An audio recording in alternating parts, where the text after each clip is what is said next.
This presentation is made possible by these amazing individuals and organizations. Whether it was through Patreon, Super Chats, Super Stickers, or by watching, liking, and commenting, I really appreciate each and every one of you.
Like, guys, I've had like, it was the best show, like, beginning. I had it so, oh gosh, I can't believe this.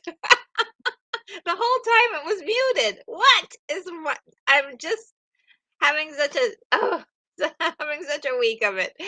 Okay, let's go back to the beginning. Sorry for those of you who've been listening to dead air this whole time. So sorry. Um, Keith A says, Hooper says deja vu on the soup du jour and has been speaking French all day. His big me and I do for the afternoon. This is really cute. And what I was saying, what you couldn't hear, is that I was explaining that to everyone who's watching, that Hooper is Keith E's lovable and adorable hippopotamus. And we love hearing stories about his adventures. So, yes. Just to familiarize everybody with the lingo around here. And Lance Chafin is here and says, "Hi, my sweet retro queen." And you know, I'm very honored. Thank you so much, Lance Chafin. You're awesome. Love seeing you in the chat. And Keith E says, "Hello, Lance. What's happening? I tried to order the New York pizza, but Pizza Hut wasn't delivering yesterday, so I'll try later." And so I was saying that Lance really should get some sort of sponsorship, because Lance has been touting Pizza Hut's New York pizza and letting us know how good it is. Here he is again telling us how good it is. So yeah, they need to give you a sponsorship, because my goodness. And also mentions that Papa John's has one too for $12.99. And so I think it's very important for any of you guys who love pizza to go on ahead and take Lance Chafin's advice here and grab yourself a pizza.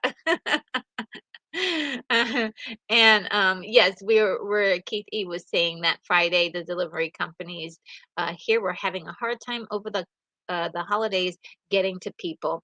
And just so crazy. I I'm so sorry for you that you guys had to watch me mime the first few minutes of the show. Um, and so Barogu is here and says, "Hello, everyone. RNG, those pesky allergies.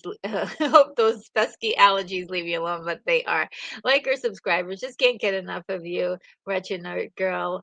Heavy is the head that wears the crown." Very sweet words by my friend Barogu, who always says the nicest things. Really sweet, sweet, sweet, sweet, sweet.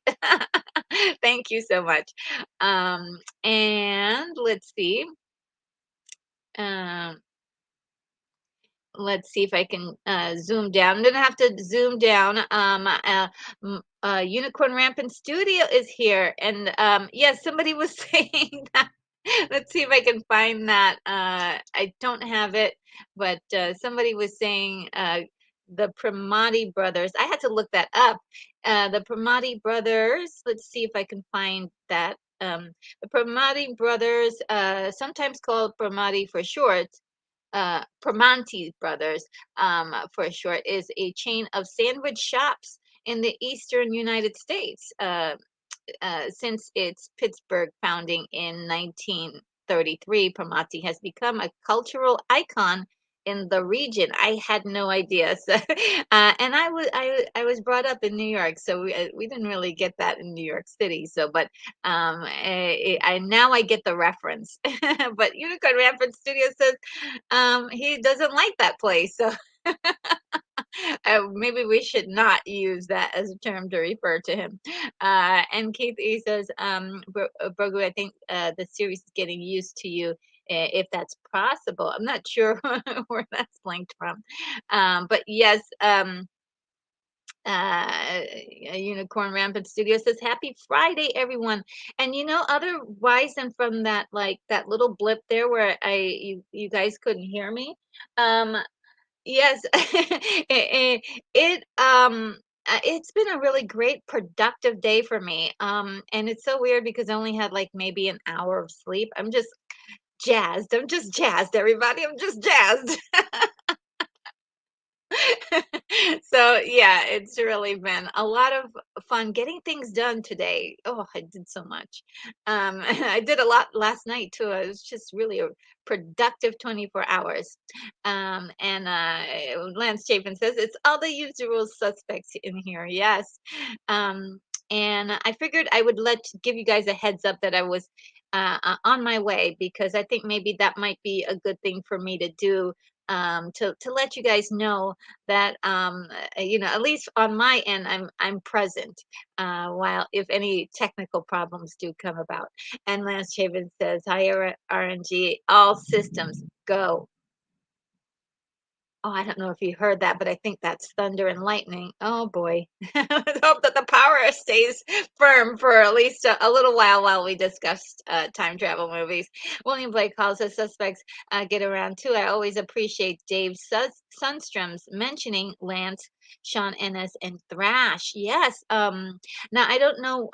Did I miss a live stream or something? Because I've been so crazy, but I do love Dave's wonderful channel, and he's just been so supportive of my efforts over here. So yeah, what a great channel! What a great idea for a channel too. Um, it, uh, just love all of his videos. And Keith E says, "Unicorn, I reached out to the people that used to work within Pittsburgh to find out what the pizza place was. They always made me buy it from." Um, uh, uh, Oh, okay. I didn't get the rest, but Retro is just messing with us now. Oh man. Okay, and and I didn't really acknowledge that, the great William Blake Hall is here in the house. So let's definitely make sure we make a note of that. He's a wonderful um friend here. Just great to have you in the chat. You guys are all wonderful. And Lance is saying uh the Wrench Brigade. Um and Unicorn Map says, if the crop does indeed have cream, we are in it. Oh, and Hungry Jerk, you're so sweet. Says, I'm sorry for my comment the other day. Water under the bridge. We understand. Sometimes, just you saying that really touches my heart. I know that you are a good person, and that and we're so glad to have you with us. So do know that. Keith E says, I'm glad Retro told us that she's here and ready to go. That makes everything seem more calm. Yes, that's what I was going for. That's exactly what I was going for. I didn't want anyone to panic if something technical happened. And yes, Unicorn Rampant Studio, share your sentiments. Welcome back, Hungry Jerk. And let's see. Um, Yes, you guys are trying to tell me that that that there was no sound. So sorry, guys. And Jack Beaumont is here. Hello, Jack Beaumont. Hello from Texas, he says. And it says no sound, RNG. Yes. And Hungry Jerk is offering to sing to fill in the time. Oh, that's great. Thank you guys for trying very hard to get my attention. Um, uh, and yeah. Oh, look, Patrick Parker is here. Hello, Patrick Parker. Great to see you in the chat. And Simply Steve 68 is here. And it's great to see you as well. And now people can hear me finally in the chat. Unicorn is saying this is very funny on more than one level. It is. It's just hilarious. I can't even tell you like how funny this is.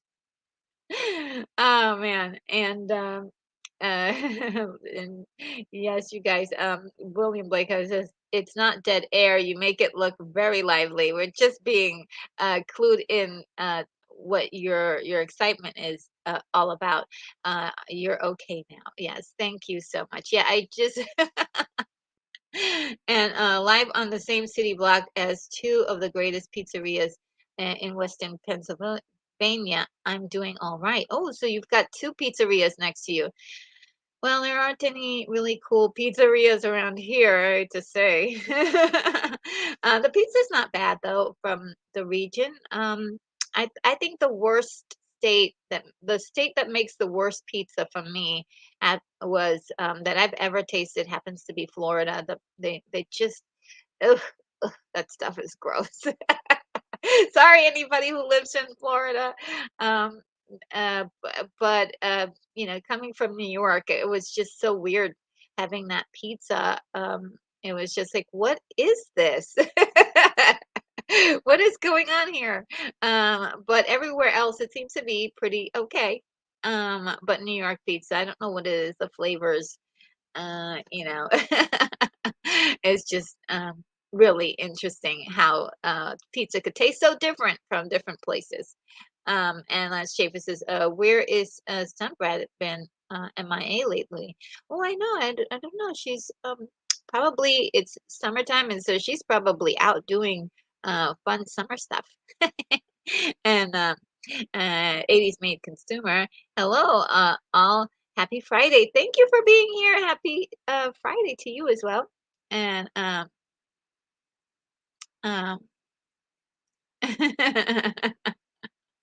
and simply simply Steve says retro mime girl. Yes, for a little bit. Yes, for a little bit. And Jack says, since we went bonkers on Superman last time with Lois, oh my God, don't mention it. Who's the best? Lex Luthor, obviously Gene Hackman. um that's a tough one. That's a tough one. I um uh William Blake Hall says Spacey was the best. Um oh, and John Walker's here. Hello, John Walker. How are you? And Lance says Hackman, hands down the best Luther. Yeah, I'm not sure. Uh, John Walker, Michael Rosenbaum was my favorite Lex. I really liked his Lex. I really liked his Lex a lot. And and William Lake calls us John Walker's here. Now we can party. And Lance Chafin says the worst Lex, Jesse Eisenberg. Oh, really? I liked him. He wasn't really Lex yet. He was becoming Lex. Um, and I know that changes a lot of like the concepts of what people think of Lex Luthor, but I think the story that we got, he was only just becoming Lex. He didn't actually become the Lex Luthor that we iconically know him as. That's the one thing I think about the Snyderverse that I don't think it's like a pre story before the characters have become iconic, right? So, except for Batman. Batman is the only like real legit um Batman and Wonder Woman, you could say, are the most legit um established characters, superheroes in the universe there. But like Superman is just finding his way, and so is Lex Luthor. Lex Luthor is just finding his way.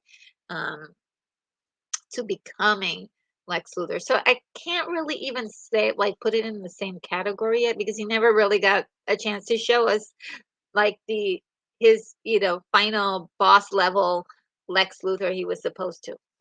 Just my thoughts, but I appreciate your opinion because a lot of people do agree with you, and I hear a lot. I hear that a lot. I do hear that a lot. And William Blake Hall agrees with you. Says, I'm with you on that, Lance. And Lance Chapin is saying, she's on the jazz, just like Hannibal. um, and another agreement here. Simply Steve says, I didn't like Riddle Luther. You thought he was more like the Riddler. Interesting. Uh, and that would have been interesting if we would have had a different character than Lex for but yeah, I mean that's how I see that movie. It's really kind of Rogu, can we see your jazz dance again? That was great. When I was like, yeah, jazzed. Hungry Jake says, I'm gonna see Clue tonight on the big screen. Ooh, really? On free movie tonight, Orenda Theater, home of Croft Con. Wow, have fun. Oh my God, that sounds amazing. That sounds amazing. And we just saw it the other night. Oh my God, that movie was I was just laughing the whole time. Sorry, guys. It was just so much fun. Sean Ennis says, hello, back to sleep, RNG. I slept like hell last night, and although I did get some stuff done today, I'm a wreck. Oh, Sean Ennis, I understand completely. I told you I got, oh, maybe I did or I didn't, I'm not sure, but I only got like about an hour and a half of sleep. It's so weird.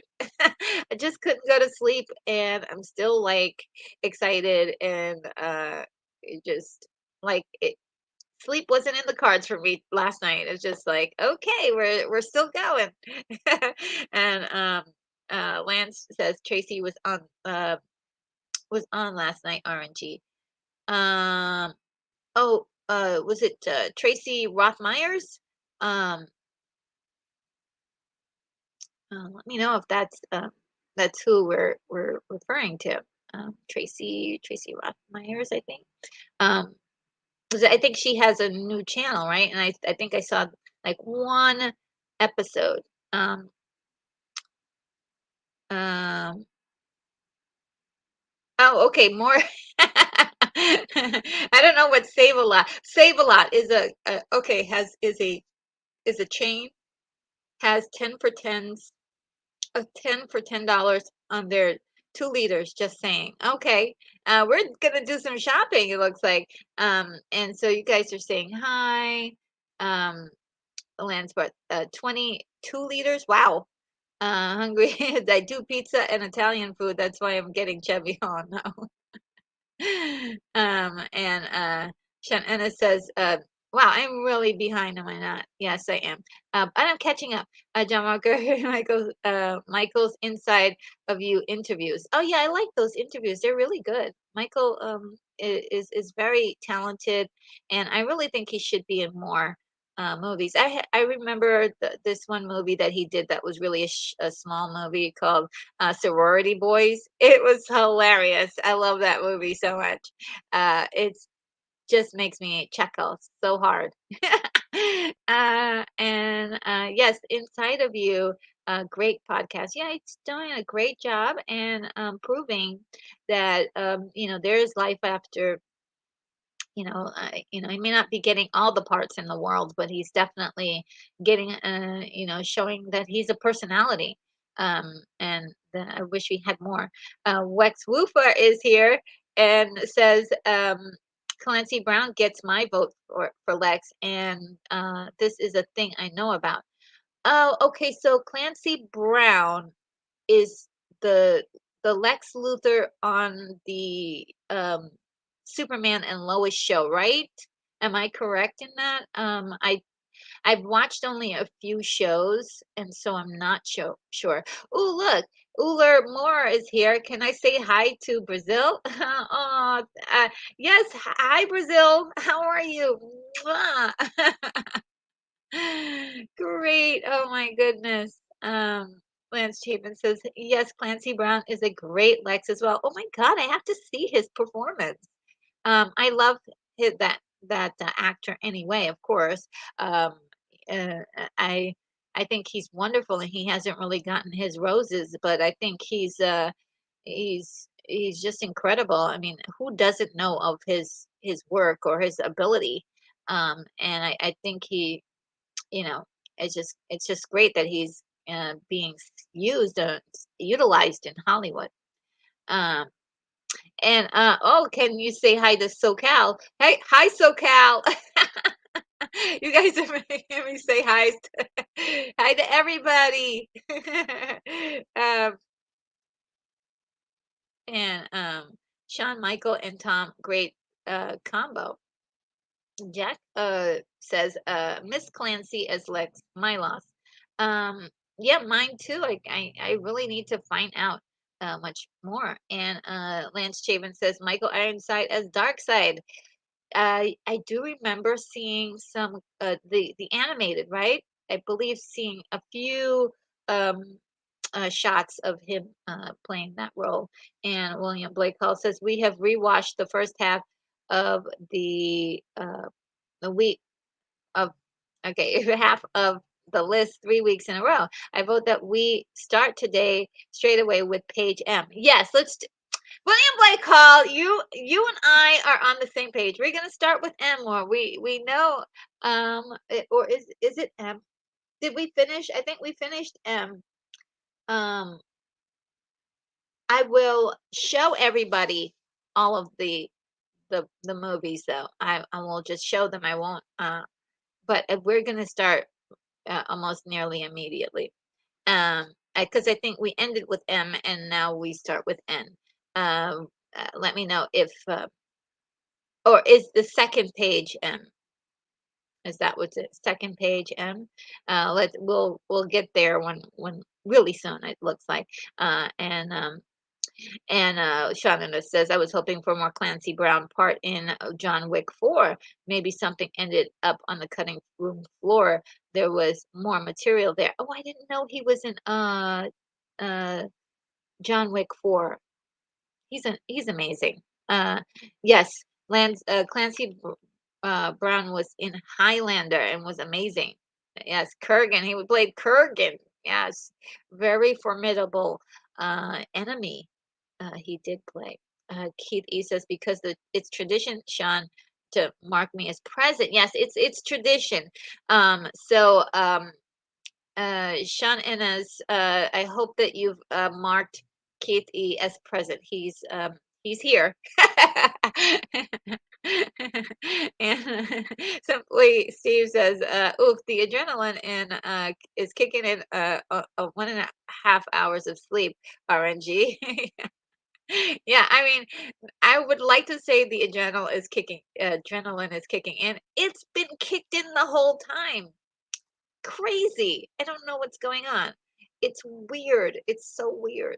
I might just fall out and sleep for a whole day. Probably all of Sunday, I'm gonna be like dead asleep. Um, and Lan says, Michael Rosenbaum is in Urban Legend. Oh, I never saw that movie. And Wex Woofer says Clancy Brown is in the animated show and he's number one. Wow. And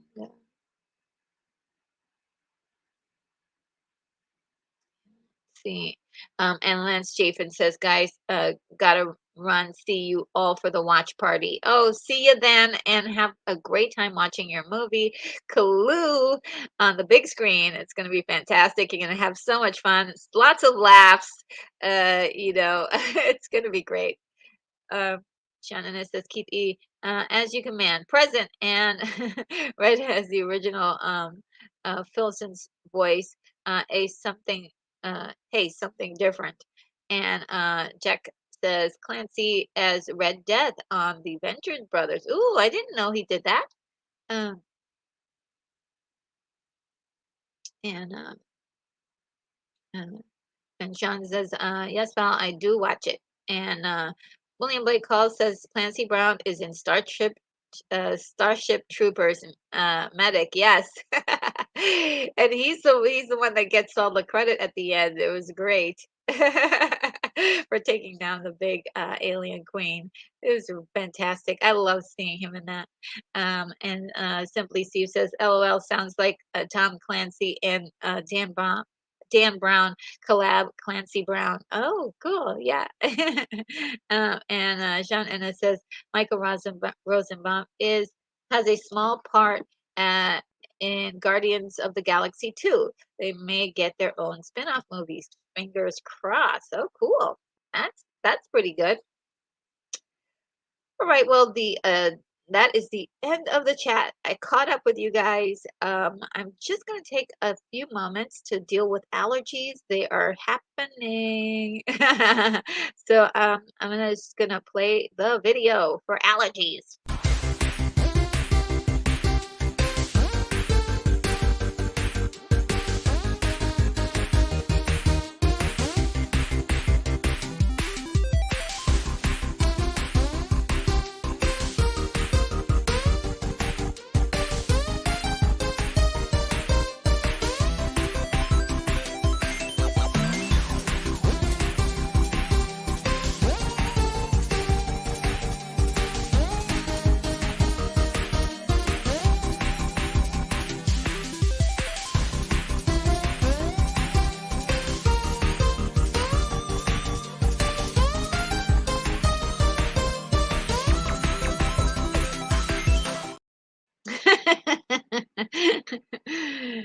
dancing with the allergies.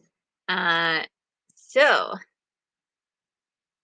we've got the announcement on the bottom, and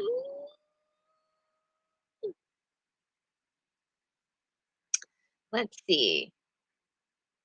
There it is, the epic, the epic slideshow, and let's get to it right away.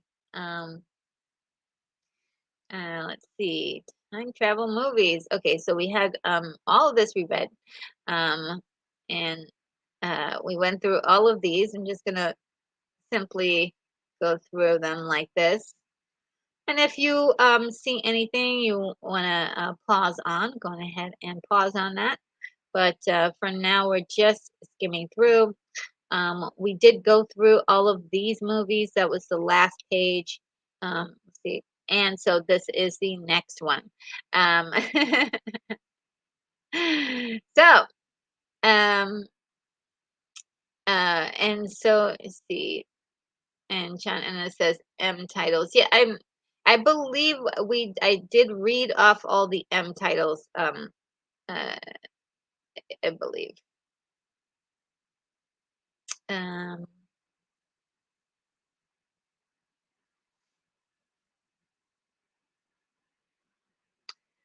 oh, Sean Ennis is saying Cylon, Phylon. I meant the early 80s robot voice. Oh, Cylon. Yes. Okay, now I'm getting, okay, where is it? At your command. Shroom, shroom, like shroom. That I used to love those things. Oh my goodness, you guys make me laugh. What a great memory. I used to love the Cylons. Ah, the old ones. I liked the original old ones. Um, and they were pretty interesting to me when I was a kid. Love them. And William Blake Hall says this works. This works. We're cool. Great. Okay. And thank you, Simply Steve. I told you guys I'm a wreck today. Oh no, you're good. And by your by your command. It's really hilarious. I used to love that thing. Uh, oh, thank God it's Friday. Yes. All right. So the ends. Naked 2017 film. That's one that you guys told me about. Everything in red are the ones that you guys have told me about and added. I've added to the list.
Thanks.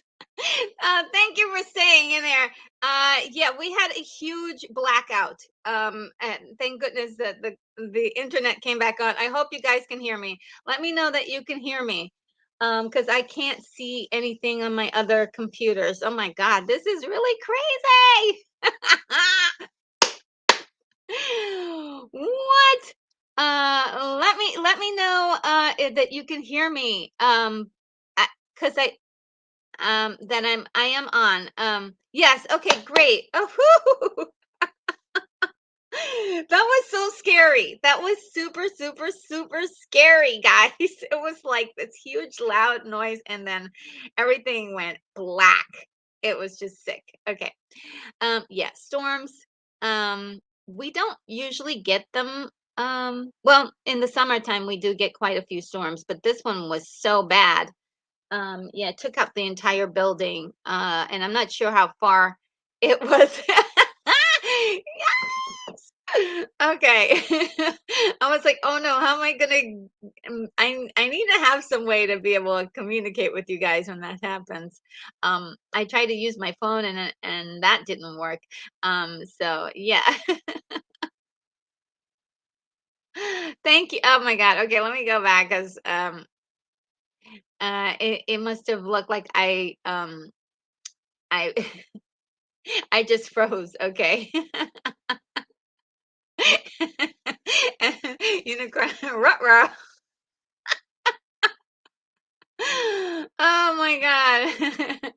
And come back in 500 years, guys. Oh my God. Better hurry up and get to cryogenic sleep. Oh, you guys are so cool. You're cracking jokes the whole time. That is just great. I'm thank you. Thank you for being so understanding. And I'm gonna hurry up and let's get back to the show because it is um it's now like almost an hour. We haven't gotten to the slides. And now I have to call it back up because it disappeared. Um, Everything went black, and yeah, it was super super scary. Talk about adrenaline.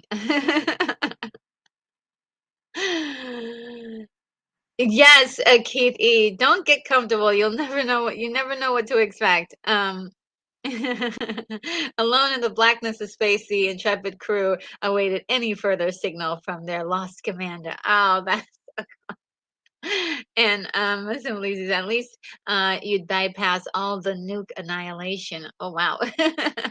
And she's just going to the end to see how far she gets. Yes. If Aaron Gray shows up, yeah. um Agreed. Wake me up when Aaron appears. I'm like, oh my God, I love myself some Erin Gray. I loved her so much. Um, yes, thank you for hanging in there, Sean Holmes. Yes, I did disappear there for a while. Yeah, I probably need to figure out a way to get in touch with you guys when stuff like that happens because this is it's getting crazy and I'm gonna have to try to see if I can get like a producer or somebody to help me with this because it's yeah. Brogu says I'm hearing the Buck Rogers theme song in my mind right now with Twiggy floating in the background. Yeah. Um, um, Sean, H transmissions have been a bit tricky of late. Yes. Uh, oh my goodness. Yeah, and yeah, I did mention there was a storm. It's really um like I don't even hear anything right now, so it must have like it like came really intensely and then it's gone. Let me just key up my auxiliary computer here. Okay, something else weird happens. It like blanked everything out, which I was afraid that maybe one of my sometimes when that happens there's a huge power surge like that or power depletion. It can really mess up your laptops and systems. So there's a couple of like electronics that will never turn on again because of these blackouts. Um, Oh, Simply Steve says, I saw the Buck Rogers pilot movie at a theater in 1979. Really cool. uh, and William Blake called this a storm coming. I know the end of Terminator. Yes. And Danny Satan is here. Says greetings from South Carolina. Um, and Keith A says that's true. Unicorn, good catch. Thank you for remembering Unicorn Rampant Studios, and thank you guys for being so patient with me with all of this stuff. Yes, Danny, we we had a major blackout, and luckily it didn't last for very long because it. I was afraid it was going to last for hours, like the last time. Um, and William says hailing frequencies are good. You guys are really awesome. Uh, oh, and Bonzo Kilborn is here. He says, "Hello, Retro. What have I missed? Everything, all the drama." And Danny Staten says, "Was that aliens?" And we got storms here too. Danny Staten says, "Yes, all across America. Just strange and unusual weather, but hopefully we could get it." To we can bypass some of it. And thank you, Unicorn Rampant Studio, for the $7 super chat. Yes, the storms are here, and this is the perfect time to play a little unicorn magical video for those majestic vibes.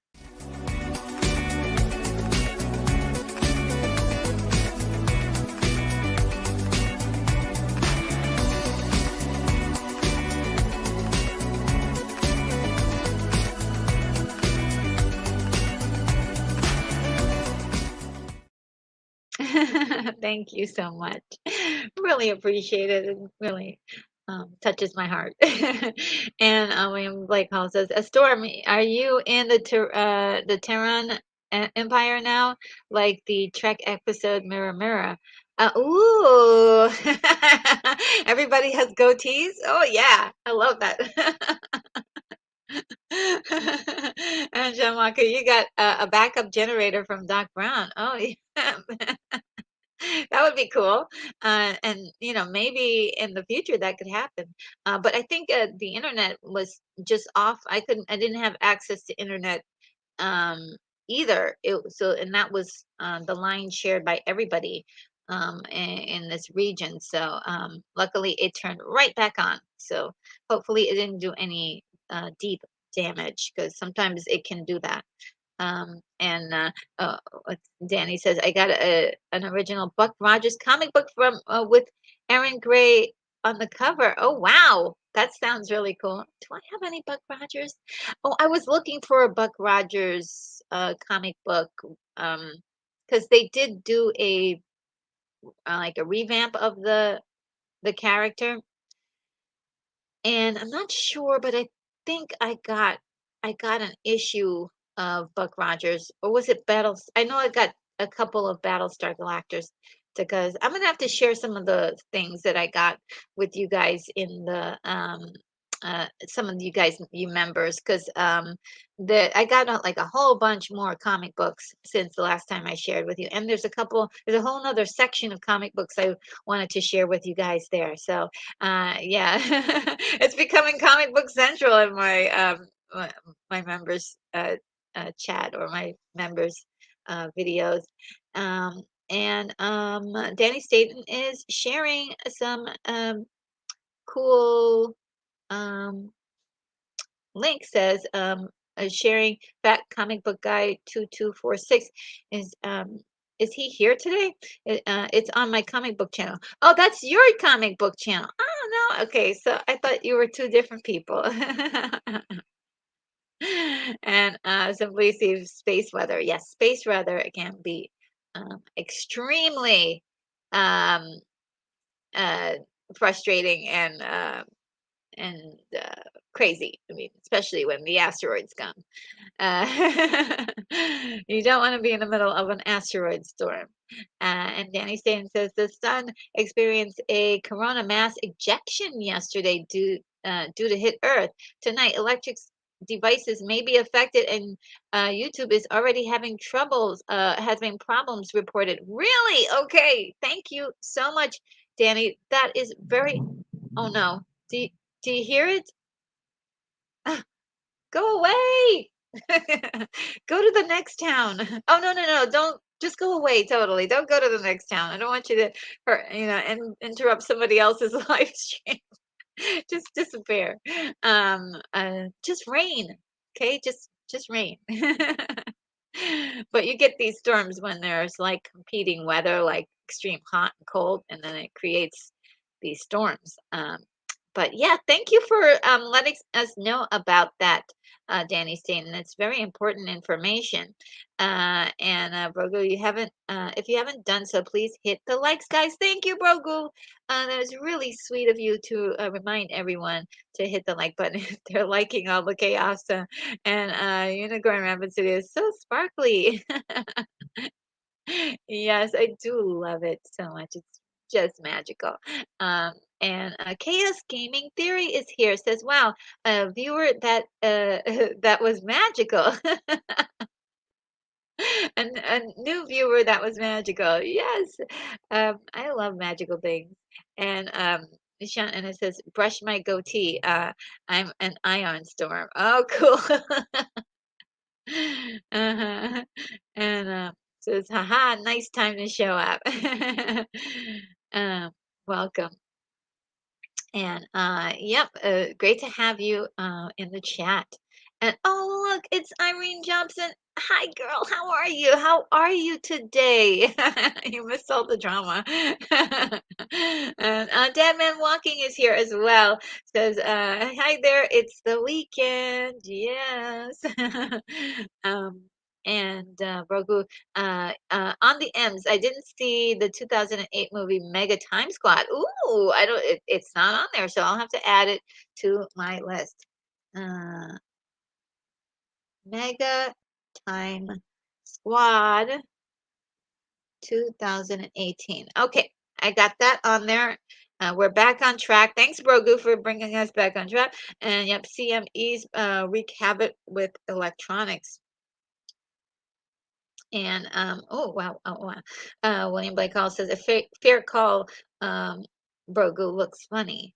Um, and um, and Irene Jobson says, "Oh my dear drama, dare I ask?" Yeah, well, I have a storm happening around here, so we had a complete blackout, and everybody was like, "Where did Retro Nerd go?" And I didn't even know where I was because it was pitch black, and all my devices went off. It was really crazy and scary. I'm gonna cry. But no, it was great. You guys, the chat was just had so many funny puns and things to say, so it was great. Uh, and Simply Steve 68 says it is saying hi to Dead Man Walking. Okay, so and Irene says, oh my, I'm glad you're back. Thank you. I'm so glad to be back to be able to see you visiting me here today. And William like calls us pitch black without Vin Diesel. Yeah, without him. All right, so I went through all of the time travel movies, and let's see if I can get to all of them. We were at N, and I was just saying the titles. Um, so let's see. Naked 2007 film, The Navigator and Metal, A Medieval Odyssey 1988, The Navigators 2001. And then let's go to O and it says the one I love. Oh, that was interesting. Usually those is usually with the T's, right? We were talking about the alphabetical order of things. So that might need to be moved, and that would leave us with zero names for for O's. And then okay, well let's go on to the P's, and we've got Palm Springs 2020. Peggy Sue got married, and I would classify this under um she goes back in time and has an imagination about that time period. So would you really say that's time travel? But we're not really sure that it wasn't. Are we sure by at the end of Peggy Sue Got Married, she really did have thoughts about it, or did she actually time travel? So there we had uh, a bit of confusion about that. And I'm hoping you guys can clarify that if you can. The Philadelphia Experiment, 1984. Planet of the Apes, 2001, where we had a character that fell asleep. So we call that time lapse. And we've got Predestination, 2014, an excellent film. Love, love, love that time travel film. It's a little crazy, a little bit far fetched, but it really kept you on your toes until the very end. And then Primer, 2004. Never saw that movie. We've got Project 880, 2007, and Project Almanac, 2015. Now, let's see what you guys are saying about this one. Um, Keith E says, hello, saying hi to Irene. Yes, it's great to have you here. And El Necron is here. Lost Power doing the Riching Hour ones. My co-host JD did a great job until I got back. Oh, see, I may need a co-host or I need a producer or something. I'll be working on it, putting the word out there for a producer, someone who can keep an eye on things while I do this. And if these things do come up, maybe they can, step in and say something. I can text them or something. Um, but yeah, I was not able. I thought maybe through my phone I was going to be able to log in and be able to leave a message, but not that was no such thing, no such luck. And Irene Jobson says, Gidi, why? Thank you. Yes. And Woodrow is here. Hello, Woodrow. So great to see you. Does North count as a time travel movie with Elijah Wood? Oh, I never saw North. Do you guys know of a movie called North? Do you know what year that came out in? Uh, North, Elijah Wood.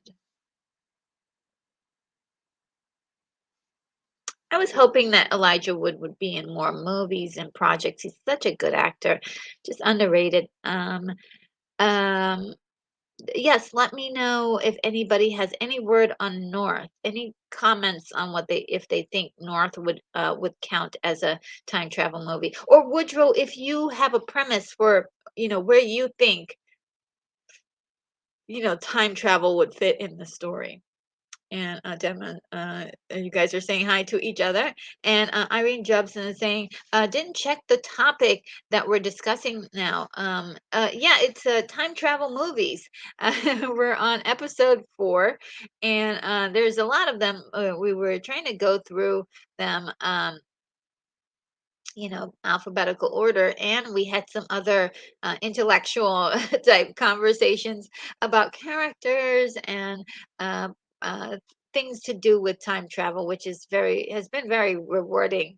And William Blake Hall says, I need to see Predestination. Oh yes, you may enjoy it. It's really um, it's got sort of a noir feel to it, and they really keep you on your toes. Again, just suspend your disbelief a little, but it does have a pretty fun type of premise that I really enjoyed. To tell you the truth, I was like, wow, this is unique. Uh, but yes, yeah. Oh, yes, it's still time travel. This is episode 4, and it will be the last. I hope we can get through the end of it today, um, uh, and then we'll begin our conversation on canon films. And I do believe I do have. Um, 3 episodes planned at least for Canon Films, maybe 4. We'll see how that works out. And Simply Steve says Peggy Sue Got Married is one of Nick Cage's first roles. Yes, he was so when he was on the scene for the first time, he really uh, uh, captured everyone's attention. All these things that we consider so odd and strange about him. I think when he first came out, or started acting, or became known to us as an actor, it was very striking. And just incredible performances from him in general. William Blake Hall says, "Time flies, except for when you're discussing traveling." It yes, William Blake Hall, you're so cool. And Irene says, "Do you go live through StreamYard?" Yes, I do. Yes, it's really a great program or software that really saves a lot of trouble. It does take a bit of getting used to. It takes a bit of training, I would say, and I'm getting really comfortable with it. It's just every once in a while there are some glitches and some things. Like, for instance, I started the stream today and there was no sound. Like, what is going on? And of course that was just a matter of clicking a button, but all these little checks and balances you have to do all through the stream, so it takes quite a bit of getting used to. And Irene says, "My little sister loves Elijah Wood. She was meant to meet him 1 year ago, but COVID happened." Oh no. Yeah, he's really I think he's special. I think he's got a great he's got some great acting chops on him. Venkata is here. Hello, Venkata. Back to the Future trilogy. The Time Bandits are my favorite ones. I like Clock Stoppers. Oh yeah, these are all on the list.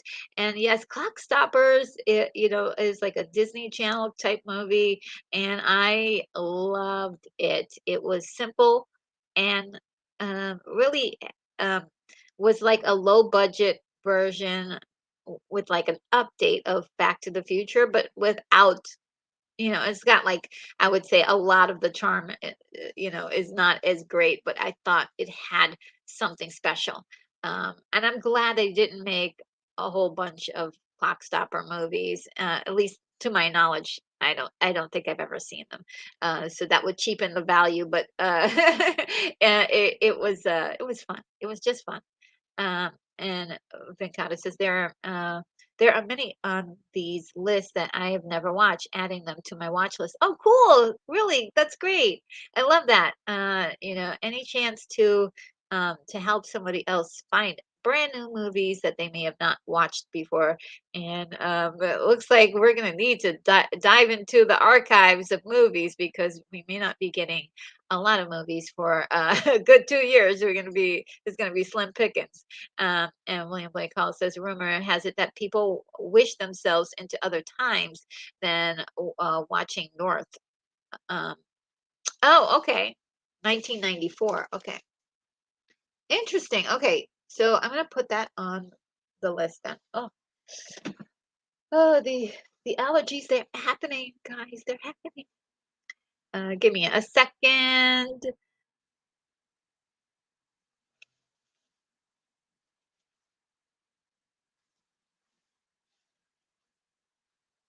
And I'm back. And Irene says, where's that Russ? What's his name? With something. Sorry, I forgot his name. It says you're his crush, but never see him in the chat. See, we got to bring that to his attention. Oh man, yeah, the wonderful Whitfield. We can definitely find him on Sundays on the Positive Fandom channel, and he's a great guy, and all around he's working on some great projects, and I hope they deliver some incredible goods to the mass public. And Jack says, Philly expatriate. X has a grain. Philadelphia experiment has a grain of truth in it. What the Navy was doing was changing the magnetic field of ships to negate German magnetic mines. Oh, interesting. Very interesting. I didn't know that. Um, and Irene says Tom Jr. Jackson uses StreamYard and tends to be around. I think he's seeing a movie right now, but still. Uh, oh yeah, okay, yeah, maybe. He's so busy though. I couldn't. I couldn't bother him. He's got so many things on his plate. He's moderating for the Burn Network and Positive Fandom, and has his own channel. And then I think there's another channel that he moderates. He's great. He's fantastic. He does it all. And Keith E says glitches. We don't need no stinking glitches. Keith E. And William Call says it was wild seeing Elijah Wood as a scary killer in Sin City. That freaked me out. Oh my God, that freaked me out. I didn't like that at all. I did not like that role at all. I was like, no, I'm not having it. My Elijah Wood is a nice guy. He was like some sort of monster. Oh, I didn't like it at all. No. Um, and they did a lot in that movie to create fear. And it was just, it's gross. It kind of makes your stomach turn. But creatively, it is a beautifully creative um, feat what they did in that movie. Um, the story, oh my God, it's so gross. It turns my stomach. It's good. It was good. And it's exactly what it wanted to do to you. And Simply Steve says technically the Butterfly Effect trilogy are time travel as well. Oh yes, I do have the entire trilogy on the list. And oh, Irene says Sin City. I need to rewatch that movie. Yeah, it might give you some nightmares. There's a couple of scenes that are just gorgeous, like to watch and just like oogle how beautifully done it was. The colors that they used, it was just like looking through a comic book. And and Irene says, "I'll call him out, no worries." And William Blake Hall says, "I don't mean to back up, but we did." Did we include Bridget Dune? I don't think, no, we did not. Do you know what year that was, William? Brigad Brigadoon. Never heard of it. Never heard of that. Yeah, let me know what year that was. We can continue on. All right, and so we got this. Yeah, we're moving along. All right, cues. There wasn't any that I could find. If anybody knows of any cue, any time travel movies beginning with the letter Q, please let me know. And if it has the in front of it, it will be under T. Uh, and ours, we've got Remembrance 2011, Retroactive 1997, The Return of the Living Dead 1985, Returner 2002, Run Lola Run 1998, which is classified as sort of a time loop movie, and Russian Ark 2002. All right. Oh, thank you, William. 1954. Oh, definitely it's not on my list. Yeah, I've never heard of that movie before. What's the premise? What's the premise of that movie? Um, would love to know. Just love the fact that you guys are teaching me so much here today. I do love it. I love learning. And William Blake Hall says, love Run Lola Run, Russian Ark, very classy selection. Oh, thank you. Well, I did not see Russian Ark. It was suggested to me when I did my search. But Run Lola Run is one of my favorite movies. I've watched that movie so many times. I'm going to do a deep dive on it one day, and it's really, it just really captured my heart when I saw it.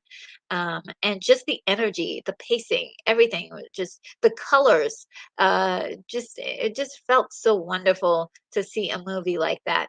And yeah, just no other words to say, it was just incredible experience.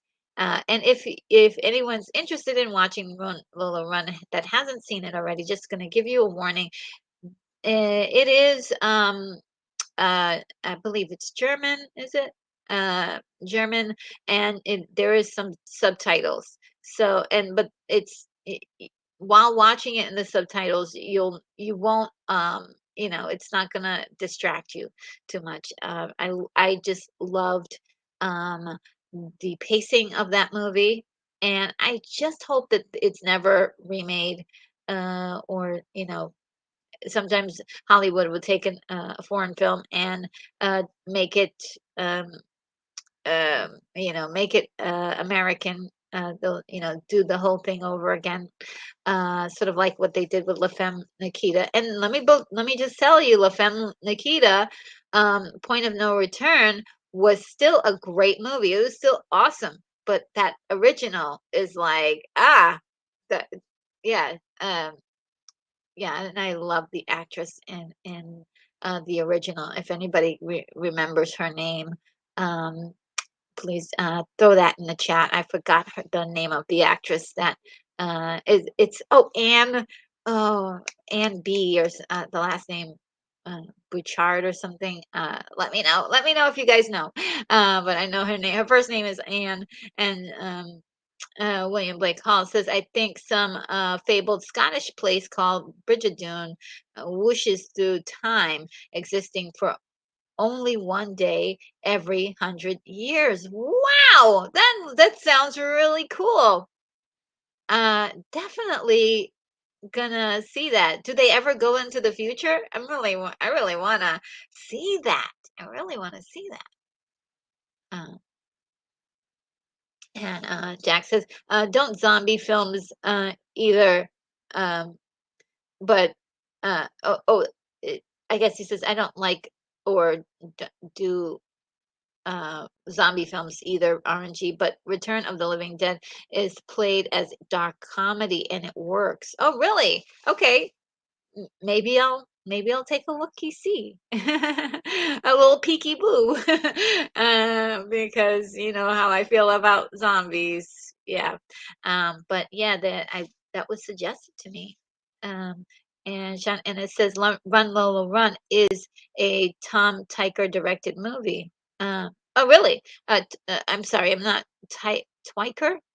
Uh I hope I'm Tyker is what I'm getting. Tyker, Tom Tyker. I hope I'm saying that correctly. But yeah, it was a wonderful job. Um, like I said, the pacing is really the stuff of legends. I would love all my movies to be paced like that. Even the dramas. Like, come on, let's get to it. Let's get to it. It was just super, super go, go, go, go. They've tried to do other movies like that. And there are some other movies that have that kind of pacing as well, where it's like high intensity and it's mile a minute. But for some reason, uh, you know, uh, that movie just captured my heart. I was like, my God, I want this on. Like, can we just inject this into my eyeballs? That's how I felt. It was like, I need to see it again. I would just play it and then replay the whole thing again right after, because that's how much I loved it. And William Blake Hall says La Femme Nikita is the stuff.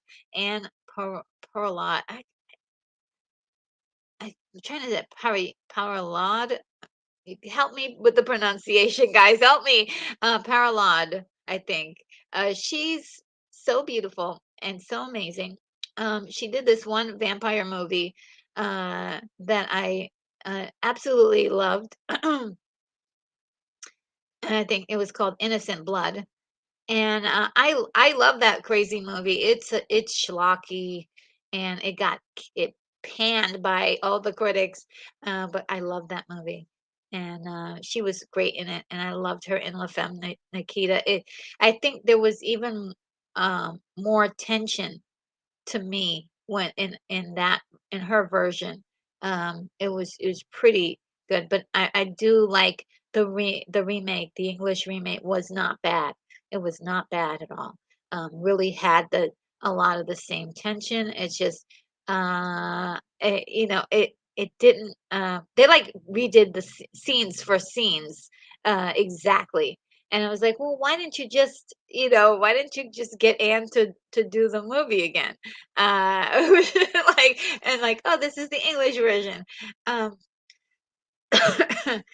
I guess they wanted to put well-known English American actors in it, or English actors, and that was kind of a uh, you know kind of what they did there. And like I said, it was still good. It was still good because the premise was amazing, and they kept everything. They pretty much did the same exact movie, which was a smart idea, not trying to change it up too much. And Venkata says, Steins Gate, not a movie, an anime, is probably one of the best time travel stories in my opinion. Oh wow. And when you say anime, is it an anime movie or is it an anime series? Because if it's an anime movie, we can toss that on the list. We'll take it. But if it's a like a TV series, probably not. But Steins Gate, I never heard of it. Um, Let me write it down just for the sake of writing down something cool. Um,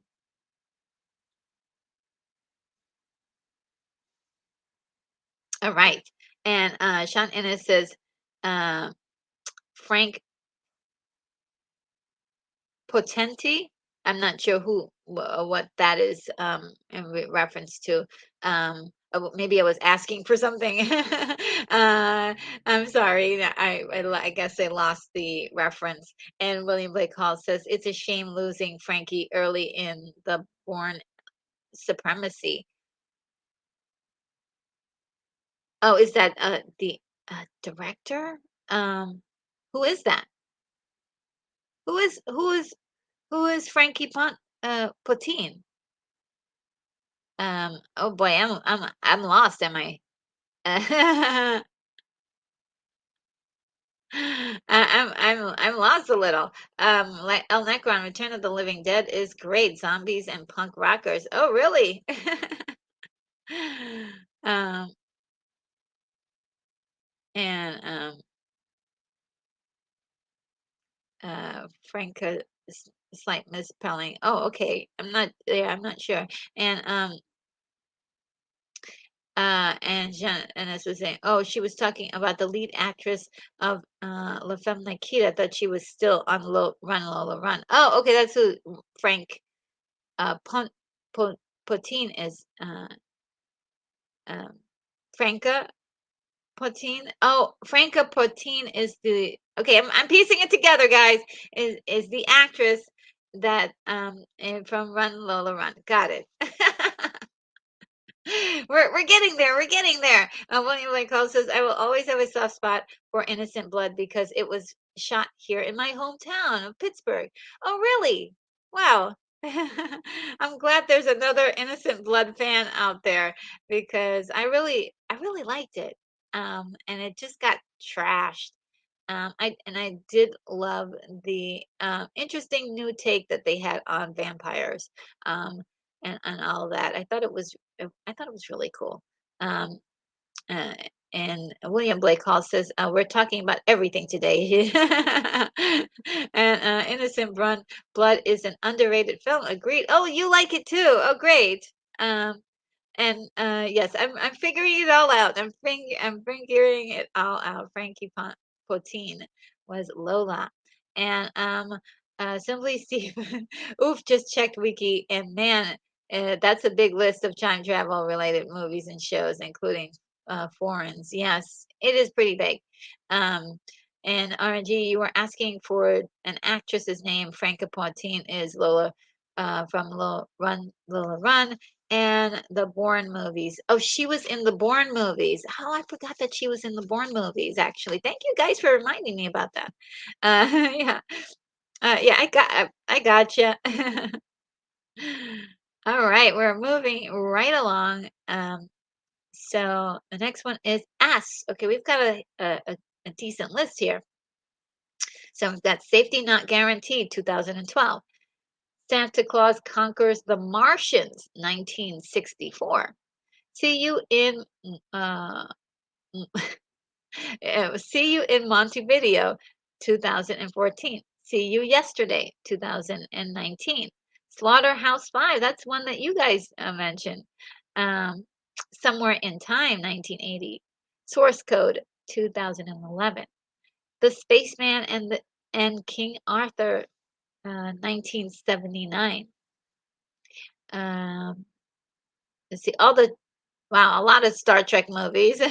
We've got The Voyage Home, Generations, First Contact, 2009. Uh, Star Trek Beyond, 2016. Man, they have abused the time travel, haven't they, in the Star Trek universe? Um, and let's see, Summertime Machine Blues, 2005, and Synchronicity, 2015. And Synchronicity, I believe that is a movie that you can find on YouTube. Um, and that was, yeah, I believe you can find Synchronicity on YouTube. Uh, John Walker says, Run Lola Run inspired the "It's My Life" music video by Ja Bon Jo Bon by Bon Jovi. I did not know that. Really? Wow. Silly C was just having a good time there. And her real review says, "Hello, everyone, and RNG, happy Friday." Oh, Friday. Well, so good to see you in the chat today. Thank you for stopping by. And know if you have any of your favorite time travel movies, um, besides the obvious, probably Back to the Future and all those, but if you have a rare one that's unusual, let us know. We have gone through A to uh, to S here, and it's really been a lengthy list. I hope you'll enjoy that. And Shannon is saying hello to her real review. And William Blake Hall says, I like Star Trek First Contact only because I would love to be there whenever we travel faster than light. Ooh, yeah, I, I, I'll, I'll, I'll say that. But it was used very nicely in that movie. I thought it was used very nicely. Um, and it kind of creates a paradox, but I did enjoy it. And First Contact, I believe, had the Borg Queen in it, and it was great seeing her and the dynamic that she created. Um, and it just seems like they kept trying to recreate that magic of that movie, that First Contact movie. It kept trying to recreate that magic, and it just um, seems a little redundant now. A lot of the storylines, and yeah. Otherwise than that, I think the time travel aspect just really kind of mucks up the story when it's used too much. But otherwise, I know a lot of people love Somewhere in Time, Slaughterhouse-Five. I can't wait to finally see that one day. And there's a couple other ones I'm really interested in, like See You in Montevideo. That seems interesting. Um, all right, now let's get to the T's. We've got oh, well, before I do that, let me see what you guys are saying in the chat. Shannon says, that's what I said, that there's been only one season of any Star Trek series that didn't have time travel. Um, oh, really? Yeah. And Shannon says, oh, sorry, Sean Holmes says, advances in space travel could come in the form of space shortcuts or wormholes. Yes.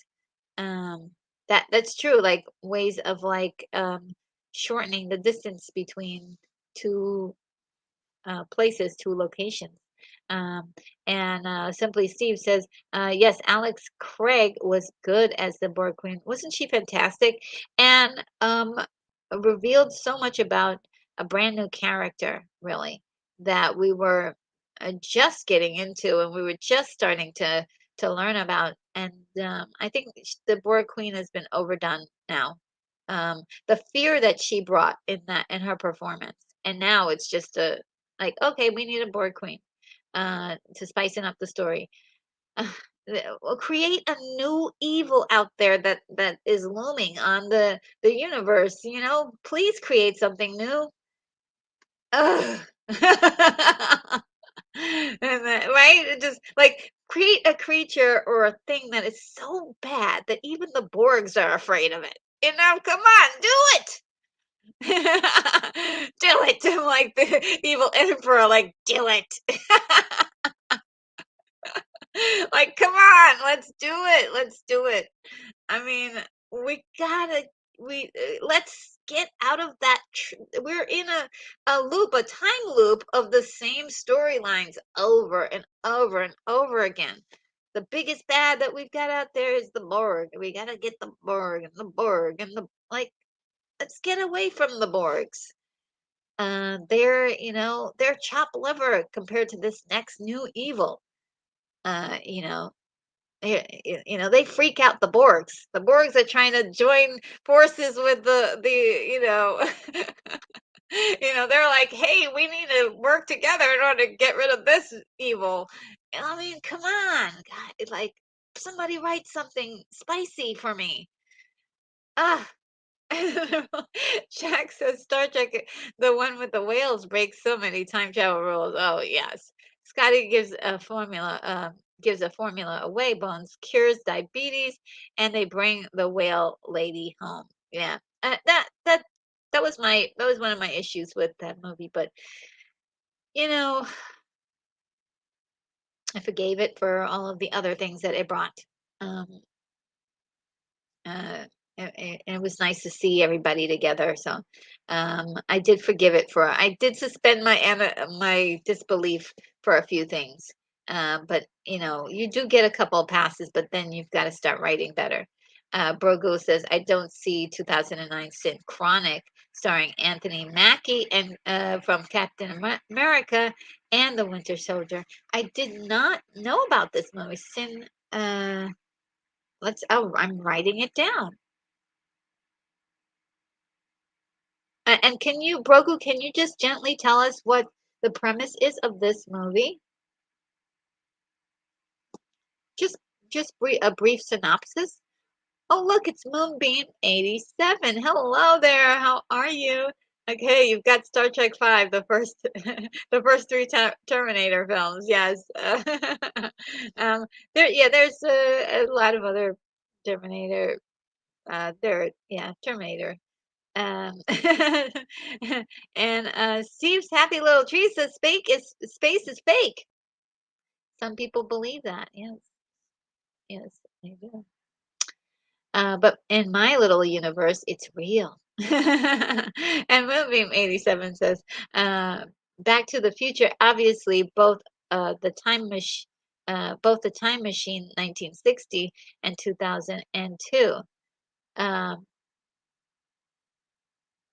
oh yeah, okay, so we're already moving on to the T's. You guys are ahead of me already. Okay, so let me pause. Let's press pause. And my New York is coming out, my pause. A T, we've got Terminator 1984, my favorite movie of all time. And we've got Terminator 2, Judgment Day, 1991, one of my favorites. Terminator 3, Rise of Machine, it was okay. Terminator Salvation, 2009, I didn't bother seeing it. Terminator Genesis, 2015, did not bother seeing it. Terminator Dark Fate, 2019, did not bother seeing it. Bandits, 1981, I saw it, but I need a rewatch. Time After Time, 1979, gotta see that movie. Time Changer 2002, Time Freak 2018, Time Guardian 1987, Time Lapse 2014, The Time Machine 2060. I'm sorry, 2060. That's probably where they went. 1960 and Time Machine 2002, which I didn't think was bad, but it missed the mark. It missed the mark, but it tried. It did something different. And I know a lot of people hate that movie, but I do find some enjoyment out of it. Um, and I do believe for do I have two? Uh, well, we're going to start off with that.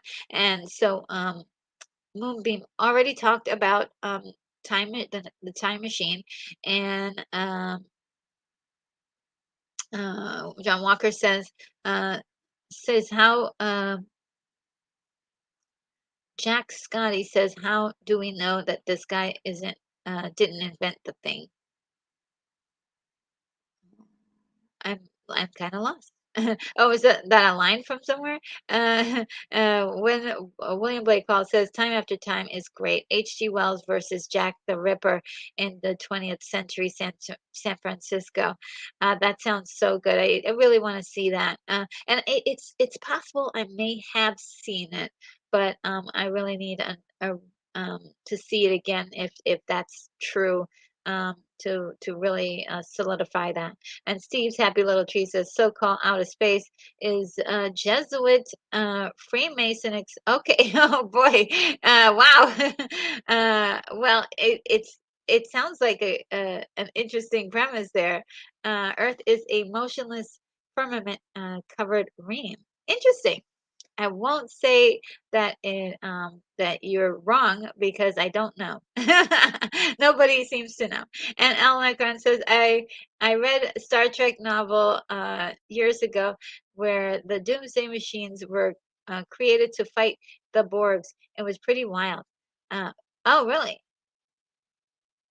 Interesting.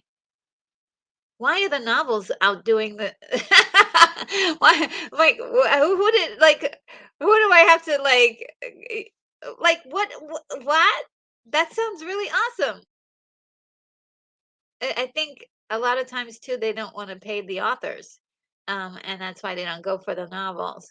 But yeah, that's a great idea, like, and premise. Like, please bring it on. William Blake Collins says it's a horrible movie, but if only to be complete. Terror from the year uh, 5000, 1958. Well, thank you. I like the horrible suggestions. I mean, I know what to expect when I see it, and maybe I might have fun with it. Um, hey, Terror from the year um, 5000, 1958. Thank you so much, William. I appreciate that. Um, and uh, Jack, maybe he did invent those are long. Maybe he did invent it. Those are long arts. And Sean Ennis, yeah. What happened to Allison Pill at the end of season 2 of Picard to the end of 3? Um, I I would not know because I did not see Picard because yeah, it didn't look good. And once people started cursing, I was out. Actually, I was out before then. I was out in 2009 with that terrible story. And I don't care who I hurt, whose feelings I hurt on that. The production was gorgeous, though. The actors were fantastic. Um, everybody on the surface level did their job, but the story was just not. Um, was not good. That's the nicest thing. It was not good. Simply Steve says, LOL, they could have elaborated on species 8472, which the both could assimilate. Ooh, the Borg couldn't assimilate. Okay, great, Steve. You're doing more work than some of the writers. Um, and John Holmes says that Neil deGrasse Tyson talks a lot about humanity eventually developing the tech to fold space time to bring two distance points closer together. Yes, I mean I think it's been something that people have been talking about for a long time, and even in the book Dune, they talked about folding space. And just getting the 2 points in time and removing the distance between them so we could basically walk into from one door to the next part of whatever location you wanted. Um, and and William Blake Hall says, "Are we sure synchronic is not synchronicity?" Um, Interesting. I should let me double check. Were they both in 2019? Great. Great eye there. Thank you. Um, well, it says synchronicity was 2015, unless I've got the date wrong. Um, so yeah, maybe I'll double check that before I go adding it. But thank you for the yeah, the heads up, because they do sound quite a bit alike. And Moonbeam 87 says, well, they needed marine biologists who knew how to take care of the whales in Star Trek.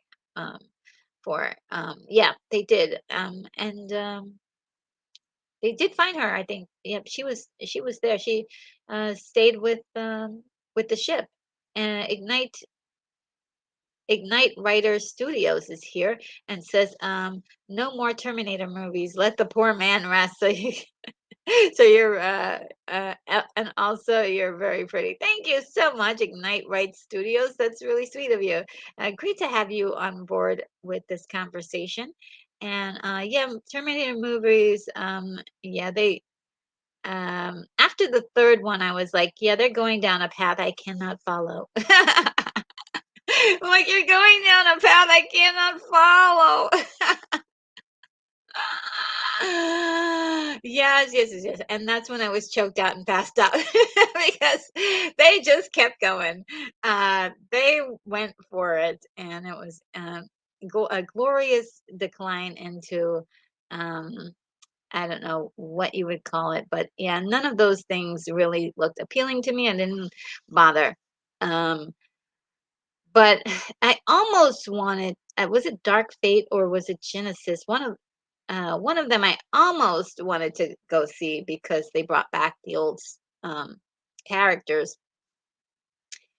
And once it was out in theaters and the reviews came in, it was pretty clear that they missed the mark. They didn't really understand why people love those characters. They did the same thing that Indy 5 has done, is that you don't leave your characters, your iconic characters, flailing. You give them the righteous, send off that they need, and by getting rid of John Connor, the center point of Terminator. It destroyed everything, and then they continue to do the same thing again by making him the enemy. To making him into a Terminator. Like, you can't screw up more bigger than that. Like, oh, come on.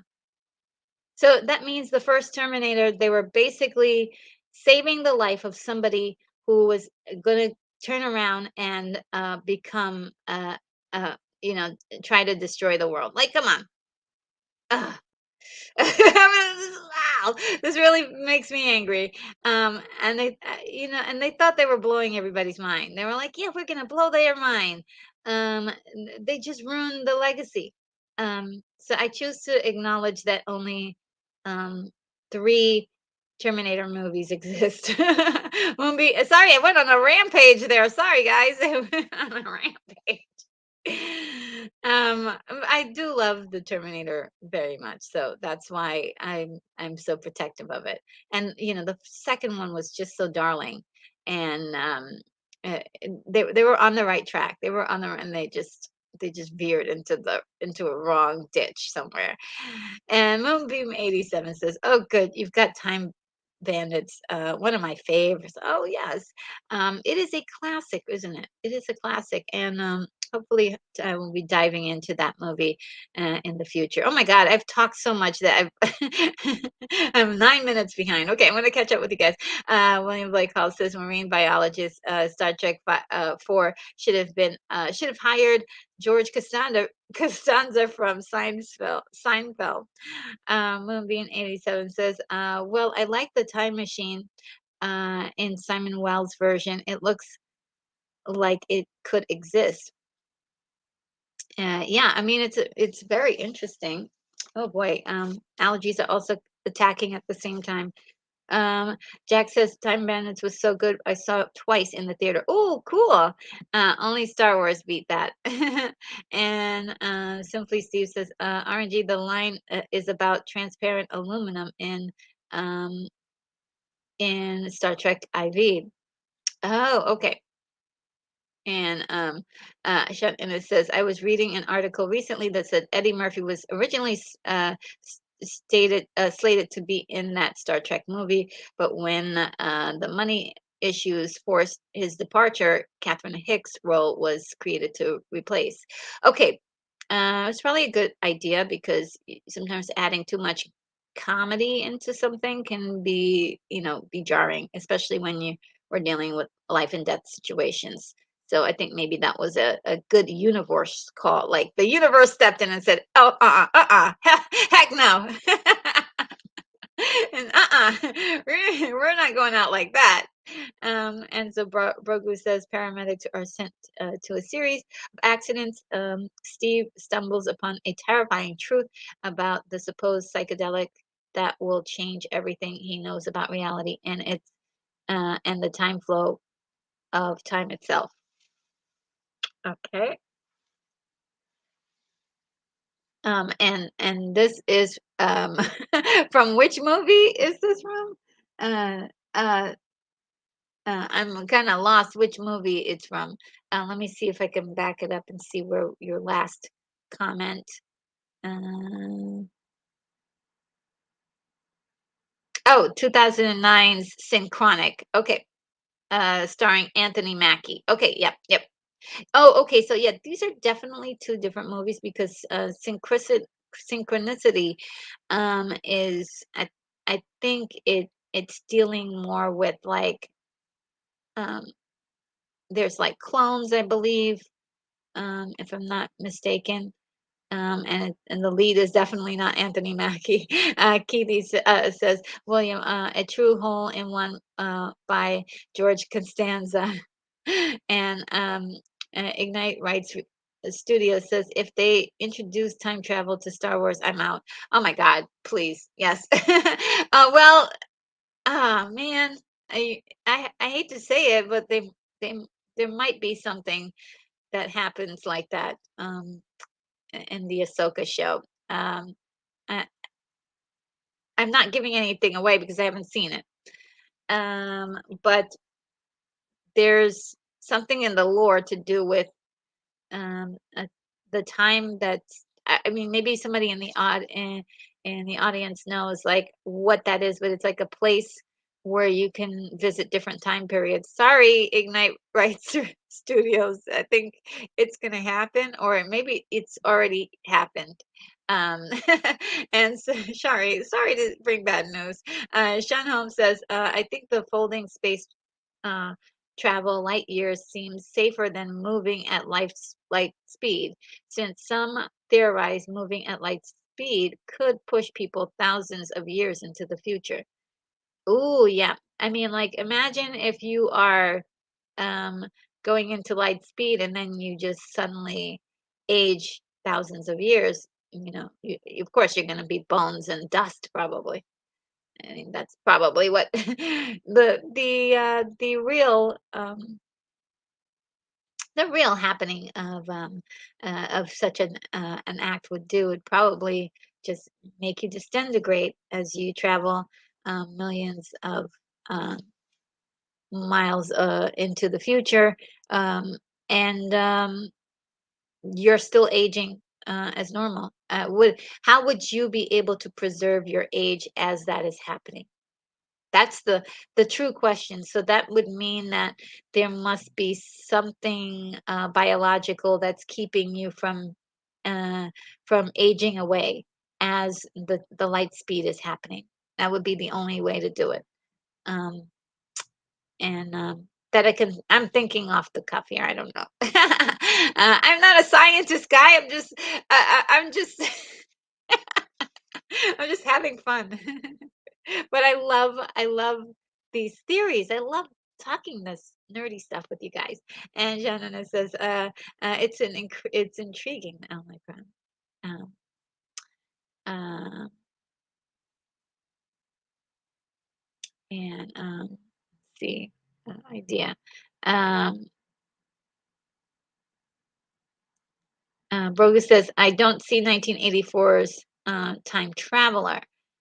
That's because it's on the next page. Okay, so what you bring us to the fact that I need to get to the next page, and the next page is the continuation.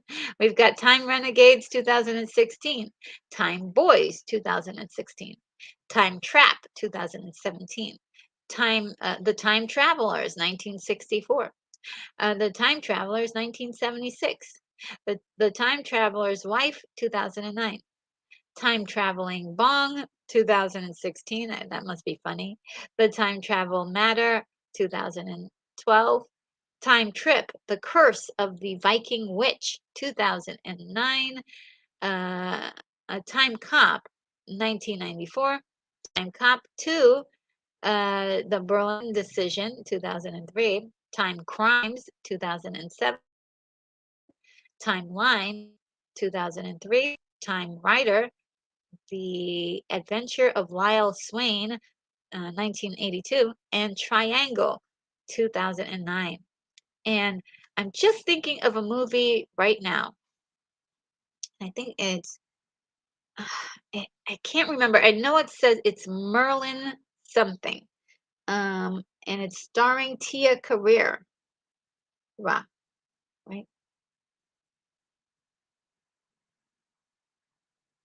I think it's starring Tia Carrera, but it's like a time traveling um, movie with her in it. Let me look that up really quick if you guys don't mind me just checking that out.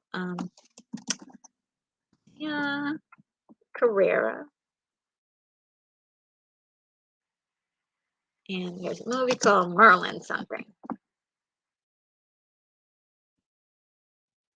Um, okay, yeah, it's called Merlin the Return 2020. Okay.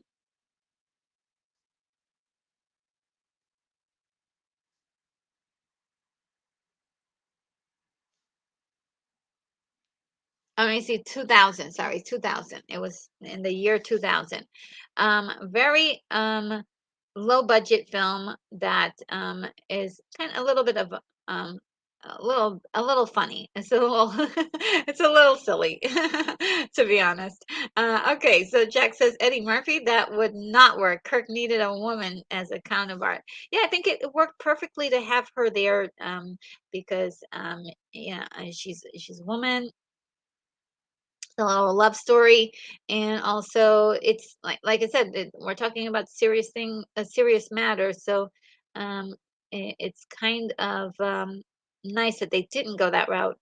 um Whereas, like I think it was like Superman 3 went the route of, getting a comedian in there, and it really a lot of people didn't like that movie. I loved that movie. I really, with Richard Pryor, loved it. But it was hard for a lot of people to swallow, to take. Was it 3 or 4? I think it was 3, because 4 was uh, was the search for peace or something, world peace or something. Uh, uh, which I also love that movie as well. It was really cheesy. And movie 87 says, "Did you get Doctor Who: The Infinite Quest?" There is a Doctor Who movie in this. I believe it might be the same movie. I if memory serves me correctly. It didn't have the subtitle, but it was a Doctor Who movie. It's the only Doctor Who movie, if I'm am I correct on that? That but I think it is. Al Necron says, Event Horizon, great movie about folding space. What's in that space? Freaky movie. Yes, it was really weird. I watched it once, only once. I'm not watching it again. I love science fiction, but that is like, no way. But there's a lot of cut scenes from that movie that are just nightmare inducing. And yeah, I just imagine that's a movie I wouldn't mind if they did remake, just to see what they would come up with. But Yeah, Event Horizon, underrated film, I would say, very underrated. Brogu says synchronic is not synchronicity. Yes, they're two different, definitely. I know because the lead actors are totally different. And Koje says, "Have you seen the film About Time?" I haven't, but it's on the list definitely, but I haven't seen it. Everyone's saying that I should, and I will.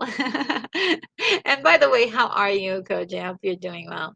And Sean Ennis says, RNG, you're talking about the debacle of Star Trek Nemesis Insurrection or one of the TV series. Oh, the whole lot. The whole lot, of course. I have a big problem with every single thing that they've come up with. Um, and it's not I've it's gonna take me a while to kind of figure out how to like appreciate that stuff. I'm like I said, it has nothing to do with the productions and the actors. I think they're all really, really doing a great job. They're doing their best. But it happens to be just storyline for me. Just hasn't really worked out since 2009. Like I was willing to put up with a lot of stuff from Star Trek for fun. I mean, it's a beloved series of my childhood and adult life, and it was I really liked it a lot and was willing to accept a lot of things until that 2009 movie, and then it was like I'm out. I'm out. Drop the mic. And Jay says, I like Salvation the most of the Terminator sequels. Oh, really? What did you like about maybe um yeah, you're about to say that. Very true about iconic characters. I agree, Retro. Okay. um and yeah, just let me know like what it was that you liked about Salvation, just a few points here and there. There was some exciting, interesting things to do with and to do with uh, John Connor. I had pictured I really wish they had figured out a way to get the same actor to play John Connor, who was in the previous movie. The previous movies, he played the older version, or even if they got Nick Stahl again to play him, just to keep some kind of continuity. It's like, how did Nick Stahl suddenly turn into Christian Bale? Yeah, yeah, and there's Nick Stone. He's right there. He's right there. Grab him. He's right there. Grab him. And yeah. So very true. I kind of agree, Retro. Simply, Steve says, time traveling's wife should be on there too. Yep, it is. Don't I have it? Yep, the time traveler's wife, 2009. Or maybe this was further up. Maybe this was further up. I need to catch up with you guys. Time Bandits is great. Um, who knew Terminator 3 would be considered relatively good? Yeah, it was decent. I mean, the only thing I just did not like about Terminator 3 was that they killed off Linda, Sarah Connor off screen. Like, what are you doing here? You're already screwing it up. Like, can't you tell you're screwing it up? Can't you tell? I mean, my God, that was my biggest problem with Terminator 3. Now, this is really weird. I usually, talk about movies and things that I love. And so it's kind of strange to talk about movies that I kind of sort of like a little bit. And, they were okay. But because there is some bad stuff in these movies, but I still found a way to enjoy Terminator 3, to be very honest. And Moonbeams 87 says Terminator Salvation was the last one I saw in 2009. Genesis was 2015. Dark Fate was 2019. Oh, do I have the numbers? Let me see. I have to go back. Dark Fate was 2019. Genesis 2015. Oh, okay. Yep, yep. And we got the right dates and everything. Yep. And yeah, I hear ya. I hear ya. The lake house was good. Oh yeah, I think that's definitely on the list there. And does the movies need to be crossover with some other popular IPs to find its way back to into the hearts of fans? No. For God's sake, no. For God's sake, no.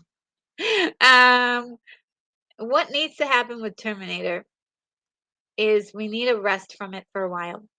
And um, if somebody can go back to Terminator, um, just like tell the story of John Connor himself, um, as sort of like a reboot, but not rebooting, the original one, but just sort of talk about John Connor.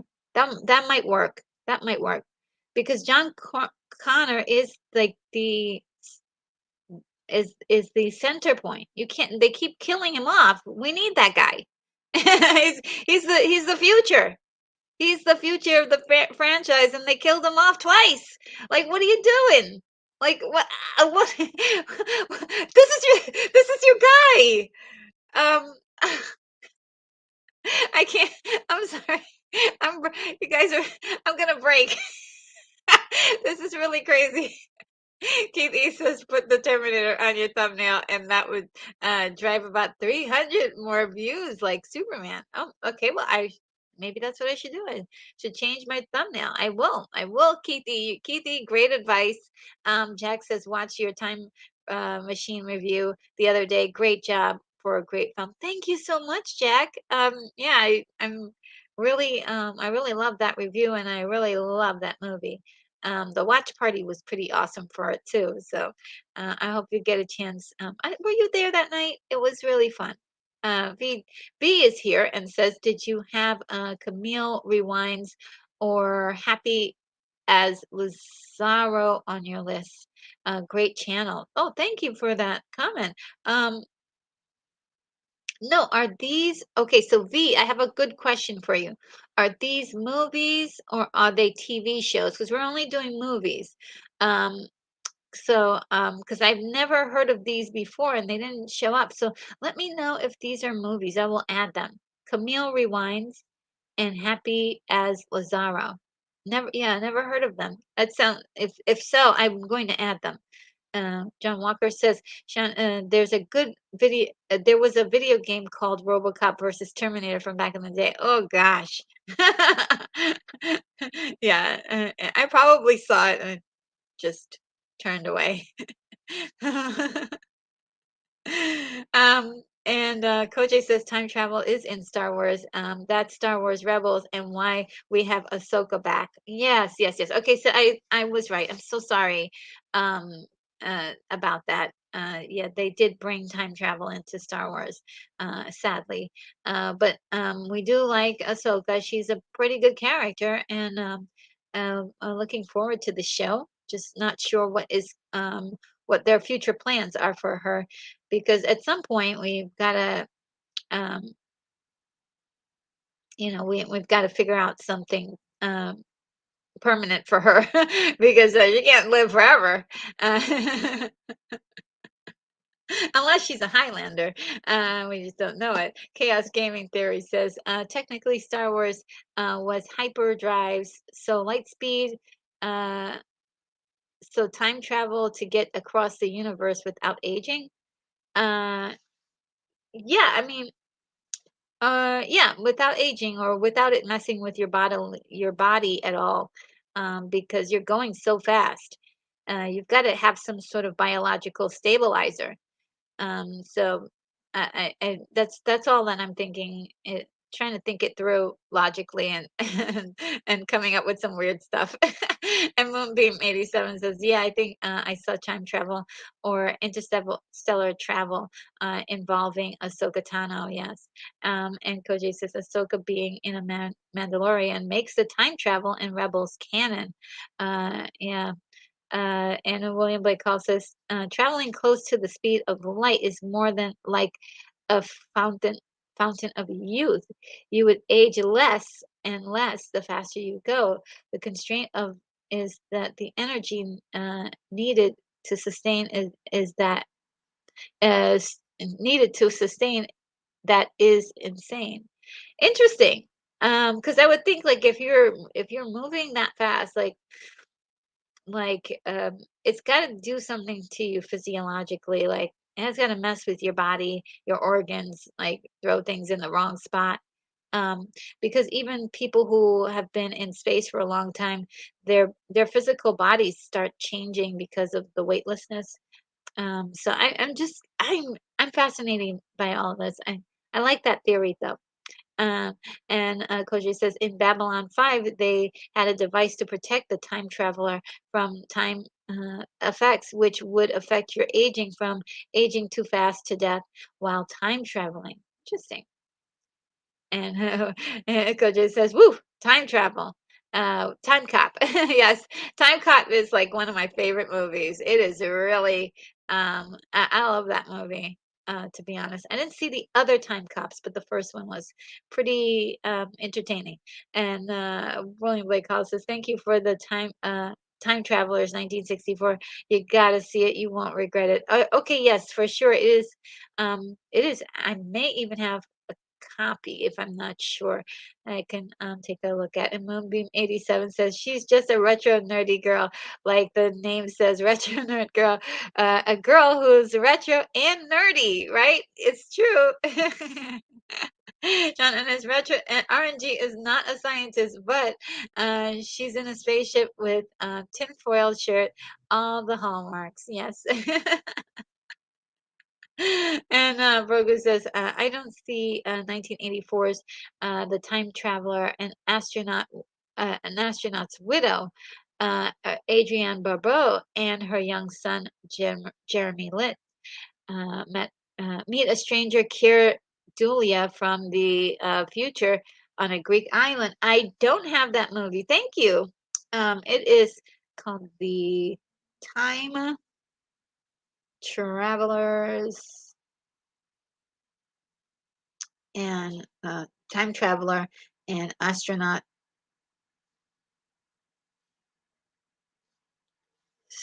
widow. Thank you, Brogu. This is wonderful. This is really great. 1984. The premise sounds interesting, right? It sounds really interesting. Sean Holmes says Terminator versus RoboCop is the obvious comic book crossover. However, further suggestion by YouTuber comic book artist and suggests Predator, Aliens, and Blade Runner movies franchises. Yes, they Predator, Aliens, and Blade Runner movies are in the same universe. They are uh, canonically connected.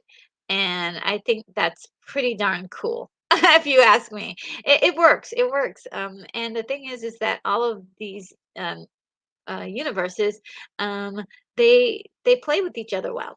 They play with each other very well. And although I did not see the Predator versus Aliens movie, I know a lot about it, and I think it's interesting. And there's theories that Wayland Enterprises um, is located on the Blade Runner universe, and there may be some crossovers here and there. And then William Blake Hollis's time travel and Tia Career, sign me up. Right? Right? I'm a little bit behind here. Okay. William RNG is not a scientist, but she looks like one on YouTube. And Kojo says Superman 3 with Richard Pryor is great. I loved it.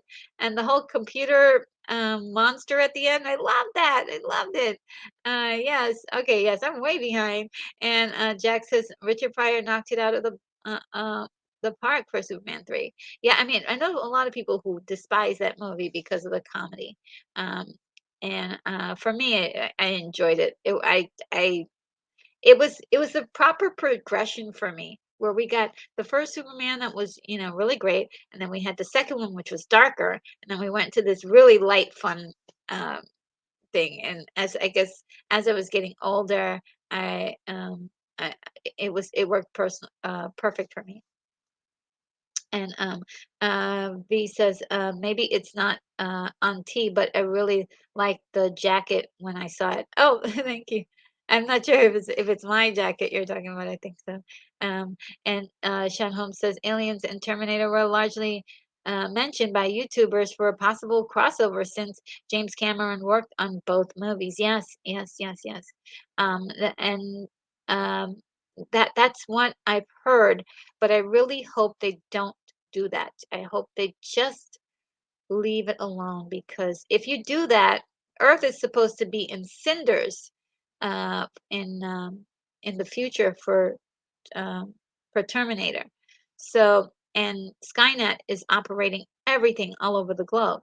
So where does Wayland fit in? Where does the aliens fit in? Where does it doesn't like it's not a great match to me.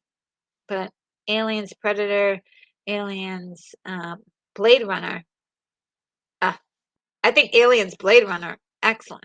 They were already doing some off-world research and all sorts of playing with different things to do with space, and so I think it was like a natural connection there. Um, so. uh, Simply Steve says Destiny of the Dialects with Peter Cushing. Um, is that a is that a movie? Um, I'm not sure. I'm not sure, but if that's the Doctor Who movie, I believe I already have Doctor Who on the list. Um, and Jack says Event Horizon, pure nightmare fuel, right? The whole thing. It was just whew, okay. And William Blake Hall says, okay, there are two ancient Doctor Who movies with Peter Cushing as the Doctor. Oh, really? Doctor Who and the Dialects and Invasion Earth 2150. Okay, so let me write this down. Two Doctor Who movies. I did not know that Peter Cushing played um, a Doctor Who. I'm just realizing it. Um, thank you guys. Uh, Thank you, Simply Steve, for trying to help me figure this out as well. Um, and Moonbeam says that time travel can be messy. Yeah, that's why I don't like seeing it in every movie, because every movie doesn't know how to use it well. Moonbeam 87 says, "Don't step on the butterfly," and Jack says, "Actually rented the Peter Cushing Doctor Who from Blockbuster back in the day." Oh, really? And Sin Havoc 5150 is here. Hello. Says hi, Retro Nerd Girl. Hello. And mentions that Terminator Salvation was a missed opportunity. Absolutely. Absolutely. I feel like it's like, okay, you really messed up in three, right? There were some things that you made some messed up choices then, but it was still a decent, like bearable movie. Now is your time to fix it. And they went for, you know, I think they just went crazy with the idea. Um, and Saint Havoc is saying hi to everyone, and Koji says, "I like Salvation for the tone." Yeah, the tone was great, and they had John Connor, the main hero. Yeah, they did. They just like I feel like going the Christian rail. Well, let's see what you're saying. Christian Bale in the role was okay. I wish they had kept the original actor. Thank you, thank you, thank. Thank Thank you, Koj. That's exactly what I'm saying. Of course, it would have been great to have the original OG um, um, John Connor in there. But if he was not available, if he was not, and I believe he was available at that time, and so I don't know what, even if he didn't do it, Nick Stahl was right there, who was in three. Just use him. Everybody knows him as John Connor now. Just use this. He's a great actor, unutilized. Oh, I get really passionate about that because it's like, yes, exactly. Simply, it says exactly what we're saying. Keep the continuity going. Stop breaking it. Stop recasting the actors, And here you have this big actor, Christian Bale. He's not coming back for another movie, right? So you're paying him this exorbitant amount of money to do this part. He's not coming back. So now you've got to recast again. Ugh, ugh. Movie 87 says the butterfly effect, one film that doesn't use the tachyon particles and flux capacitors, just a simple notebook. And yes, and Sean Ennis says, unfortunately, Edward Furlong was too messed up in real life. I mean, I know that he was in a bit of trouble at that time, and he was doing some low budget movies still. But yeah, if Nick Stahl is the guy that was the last guy that played, uh, uh, you know, uh, John Connor, bring him back. Pay him whatever he wants, bring him back. Tim's Talk is here. Hello, Tim's Talk. So great to see you cross over Terminator movies with the Matrix movies. Ooh. So the reason why I like this is because we do have computers that are doing, are part of the hierarchy there that are playing. We can even have it where there's like battling computer programs that, we've got Skynet here, and then we've got like what is the name of the programmer or the architect, battling it out. Ooh, that sounds cool, actually. That actually sounds like a great idea, Tim Stock.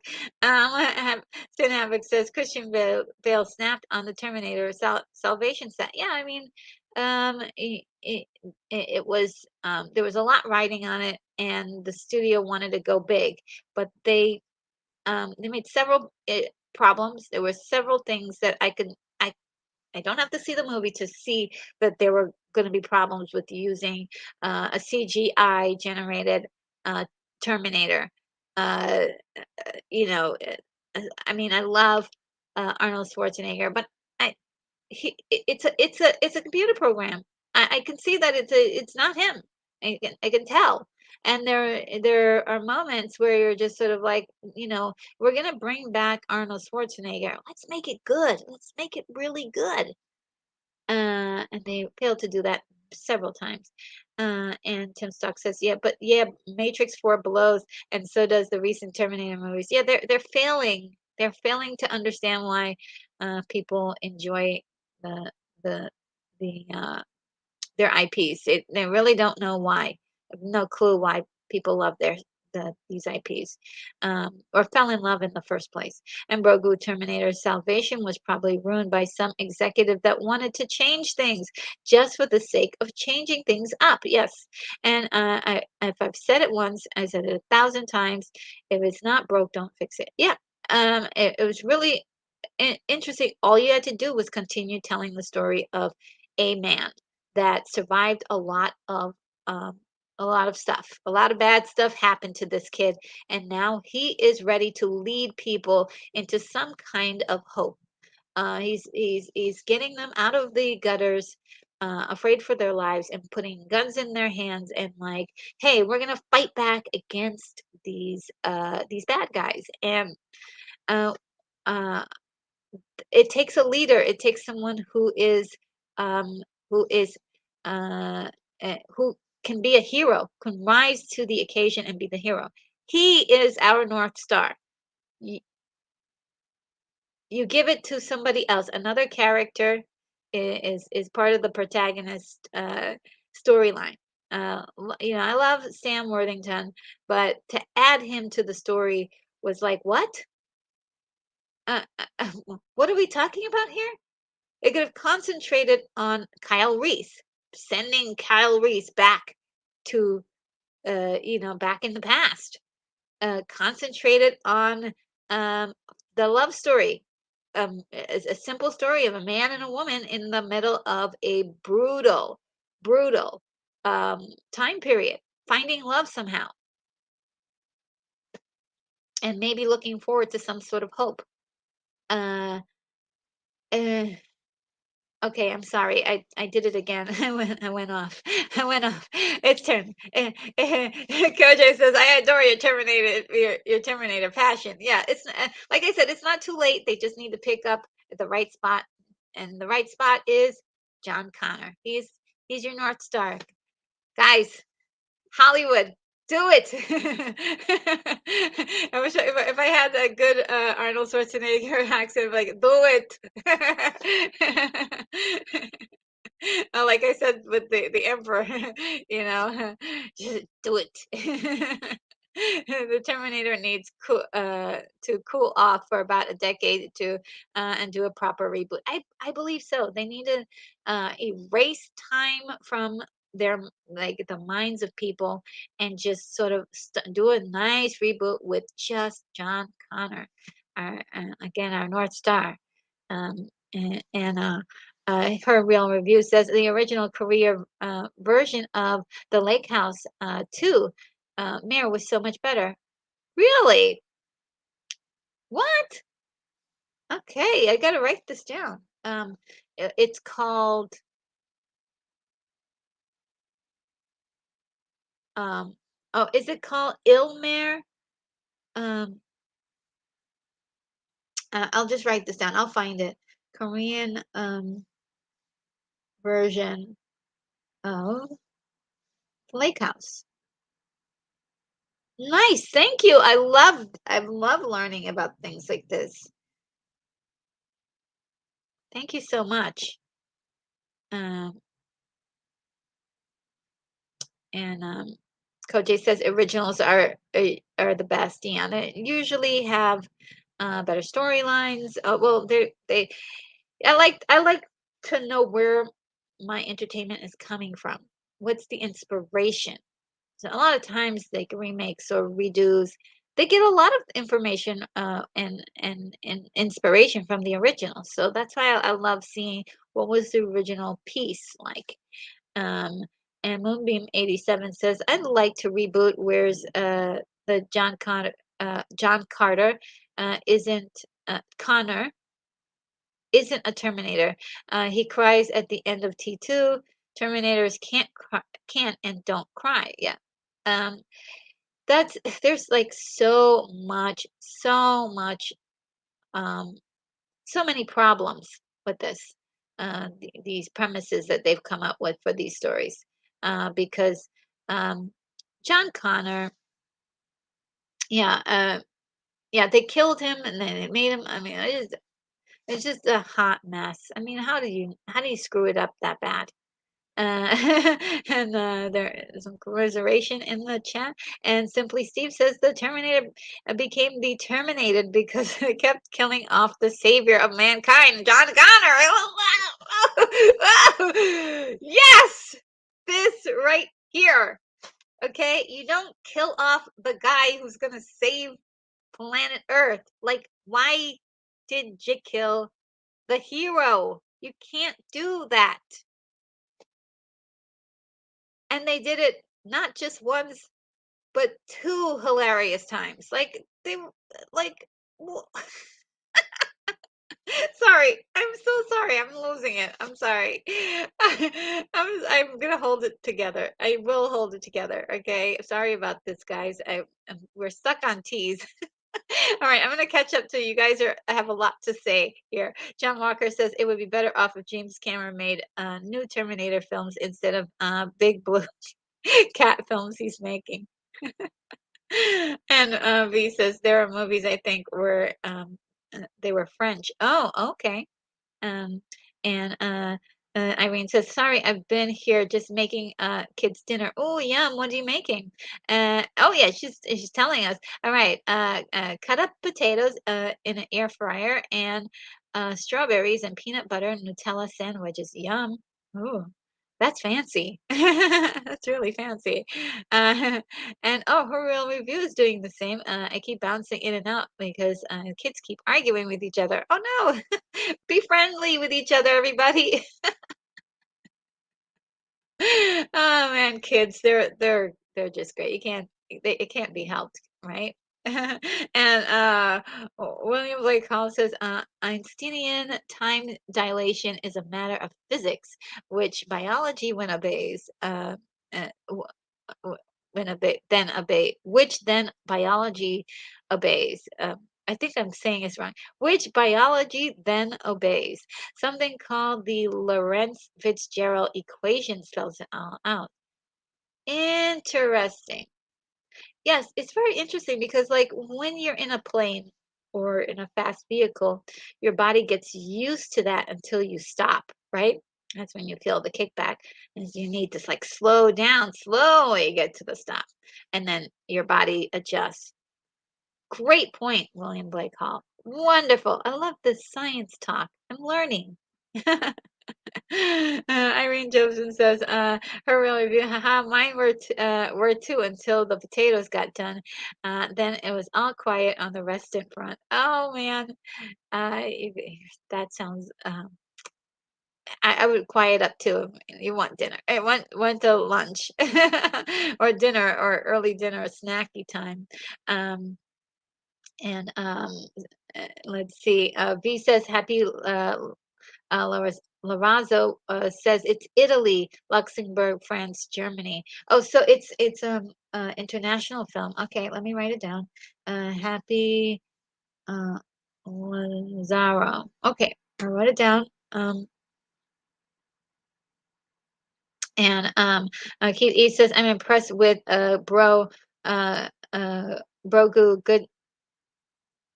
Good tonight. He's just kicking butt. Yes, he is really doing some really great he's got some really great comments. The last two nights were like wow, incredible comments there.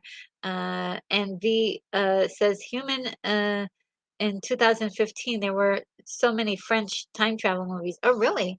Okay, another one. Human. Let's get them all, you know. Let's get as many as we can. Um and this is French. And Irene says, I saw the Predator versus Alien in the theater, I believe. Yeah, I missed that one. But I've pretty much seen like all the clips for all of it, and I know the entire storyline. Uh, you know, Predators are very scary to me. They're like one of the few alien groups that are really scary. And so are the xenomorphs. They're pretty scary as well. So it falls into that genre that is like sci-fi horror, and not really like a huge fan of sci-fi horror. I like sci-fi intellectual, like heady stuff, and or action adventure. Not so much the horror. And that's one I didn't see, but I've seen a lot of it. So I could carry on a conversation about it. And Shannon says, Kira Delia, the surname is pronounced Delay. Um, uh, oh yeah, Delay, sorry. He was the astronaut in 2001: A Space Odyssey. And oh, thank you, V. You're so kind. Sent me a super sticker. Oh no, I don't have access to see what that super sticker looked like. Uh, I wonder if my computer will allow me to see the super sticker. Um, Thank you so much. I want to say thank you, and let's see. Here's a nice little thank you for you.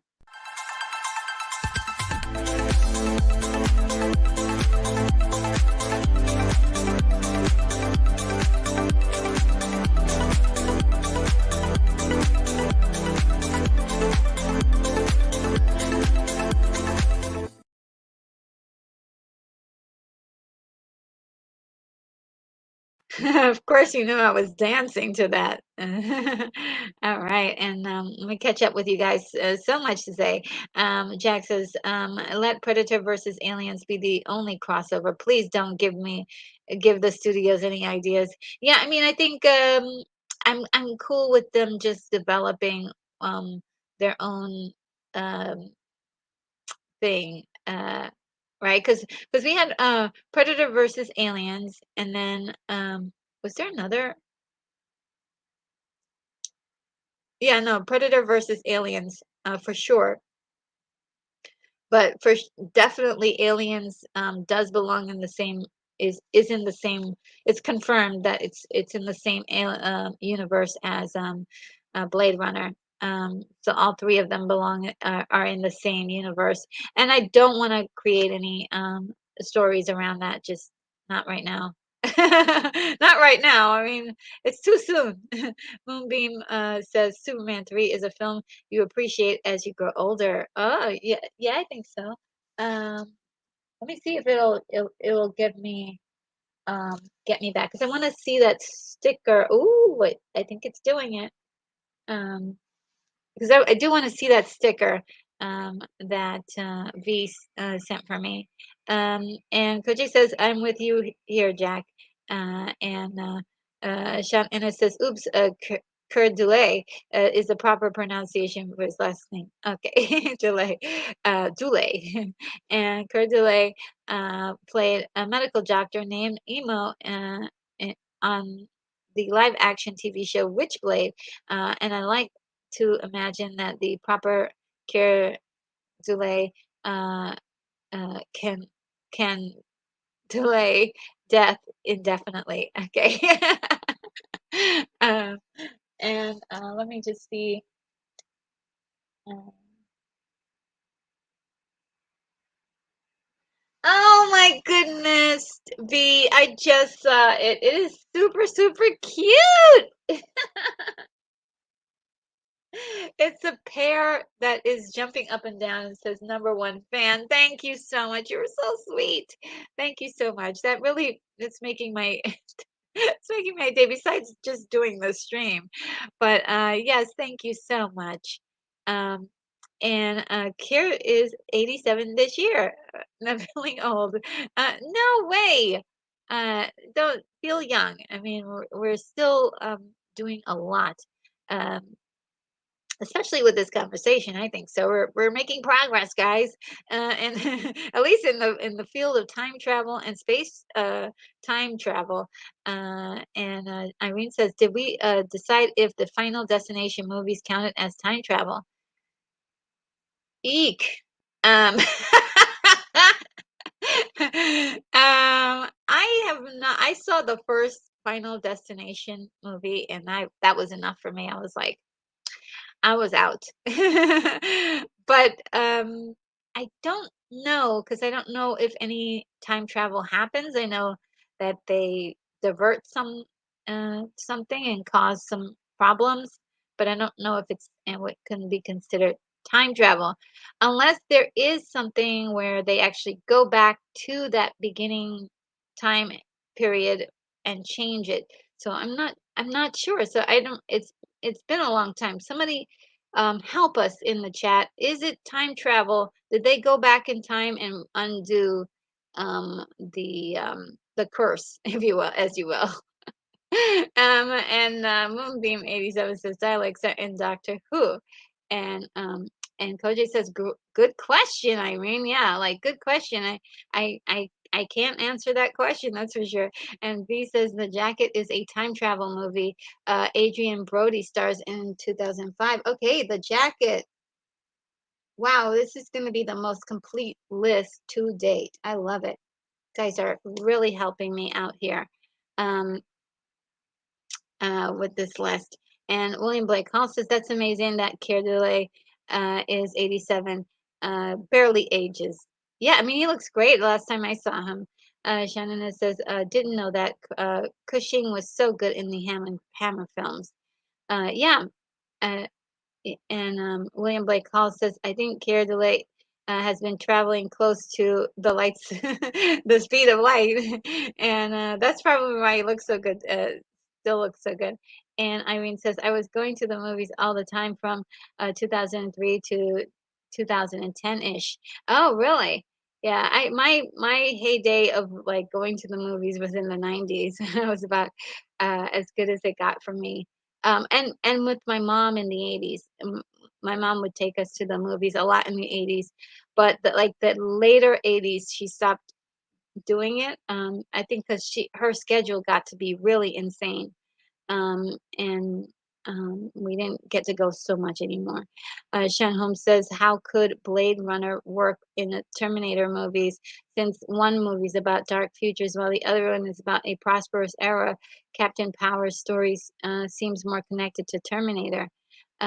Yeah, I agree. I mean, it doesn't quite work because Earth is supposed to be just like cinders, a complete a wipeout.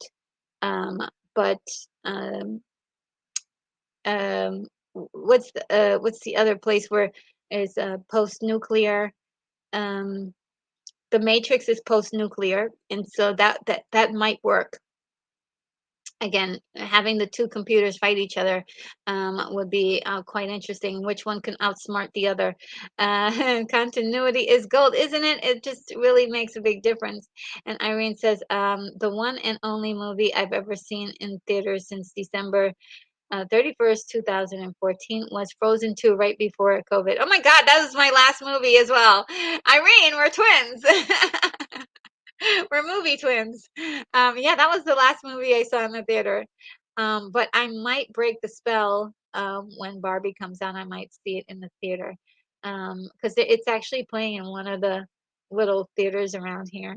And Coach says continuity is the key ingredient to long-term storytelling. Yeah, if you know how to tell a story and continue to tell that story as it makes sense in its world, um, you know, bravo, bravo. And look, it was really hard in Star Wars, and let's not, I think we give them a hard time. Star Wars is really tough because it's super, super huge, and even George Lucas couldn't even keep his own continuity.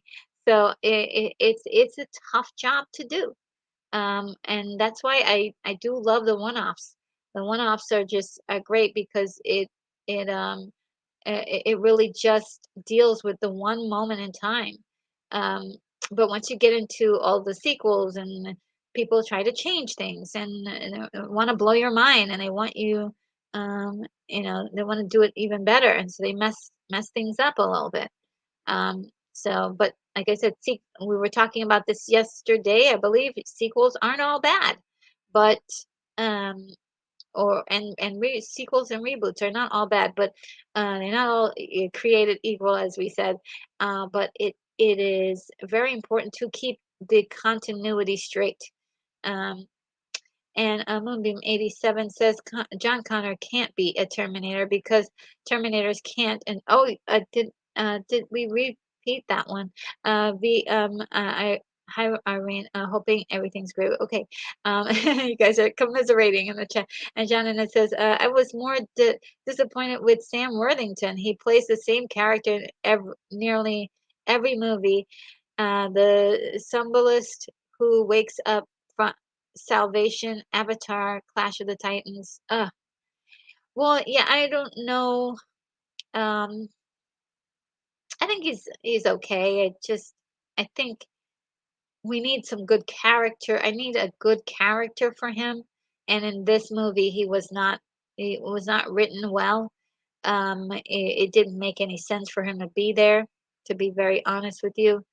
They tried to insinuate that there are robots that care about humans and some that don't, and um, this is where we'd you know I think it would be uh, kind of kind of interesting if we left um, you know just left it up to being a story about a man trying to keep his his people together while he's falling in love and trying to have some hope for the future.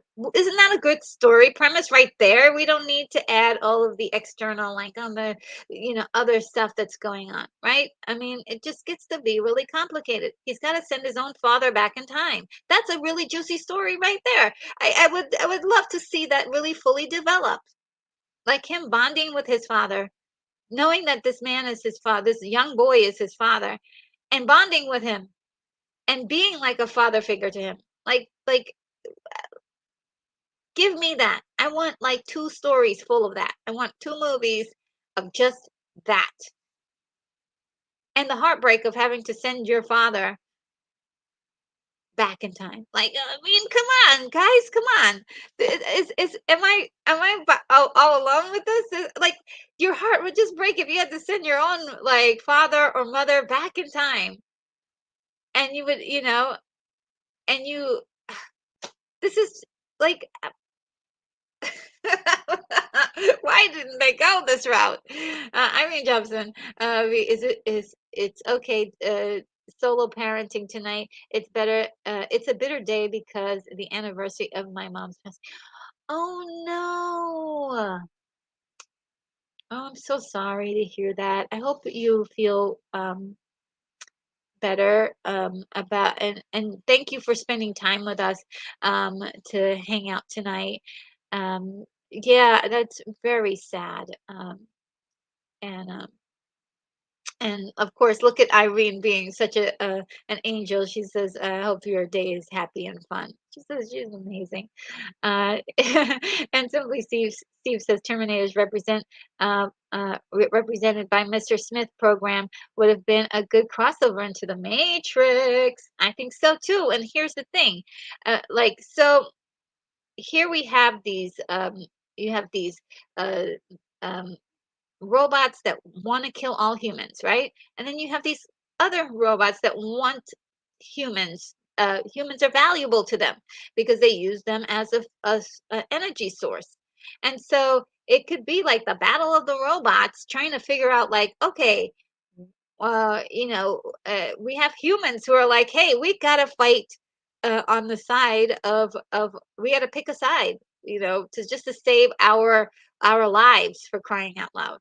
That could be good. That could be good. Come on. I mean, and look, can we take it out of the realm of Neo? Like Neo not in the picture, like a totally different Matrix time period. It could be a prequel. Like it's something, but but not in the same time period as Neo. And don't, maybe a one or two Easter eggs, but just leave that out of it for now. Like that would work. That would work. I think so. If you're gonna do it. Moonbeam 87 says, "Well, Arnold, governor of California, 2009." Yep, and Sean Ennis, the rights to Terminator franchise was a mess too. Mary Kazar barely cobbled it together for T2. Oh, really? And Sean Ennis says, Hamdell and Karoko and beyond from those rights to Terminator. Okay, Sean Ennis with the information. And Moonbeam 87 says, yeah, Brogu is right. If it's not broke, don't fix it. Kyle needs to go to the past so John can be born. Yeah, that's the King storyline. That's the key thread. That's the lifeblood. That is the vein that is that's keeping this whole thing together. And we have John Connor, the center of it all. Come on, who's writing this stuff? Just really is frustrating to see things like this. It really is. It really is, especially since I love, the first two Terminators so much. William Blake Hall says, "Gotta go. Gotta. I got through Terminator Salvation thanks to Moon Bloodgood. Um, Moon Bloodgood. Who's is that? One of the characters? Um, And Firecracker is here. Greetings to you all. Let me know. Let me know who Moonblood is. Sean Ennis is agreeing. Moonblood, Blood Good is gets hearts. My goodness. And Grogu says Moon Good Blood was the best thing about Terminator Salvation. And Sean Ennis says she was a line. She was a line in what. Uh, she has a line in what just happened with De Niro that is so hot. Oh, you know that.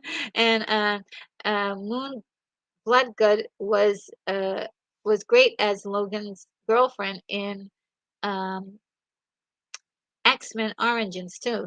Oh, that girl. Oh, and she was in John Carter of Mars as well. Yeah, she I thought she's really pretty. My God, she's gorgeous. And she's a good actress. Sean Ennis says wasn't the actress from John Connor and Wolverine Origins? Yes, same lady. And Koju says killing the hero John Connor was is what the villains in Terminator aim to do. So that means that the studios screwing over John Connor were the villains. Pretty pretty much. Pretty much. And they, like I said, they didn't just do it once, they did it two hilarious times.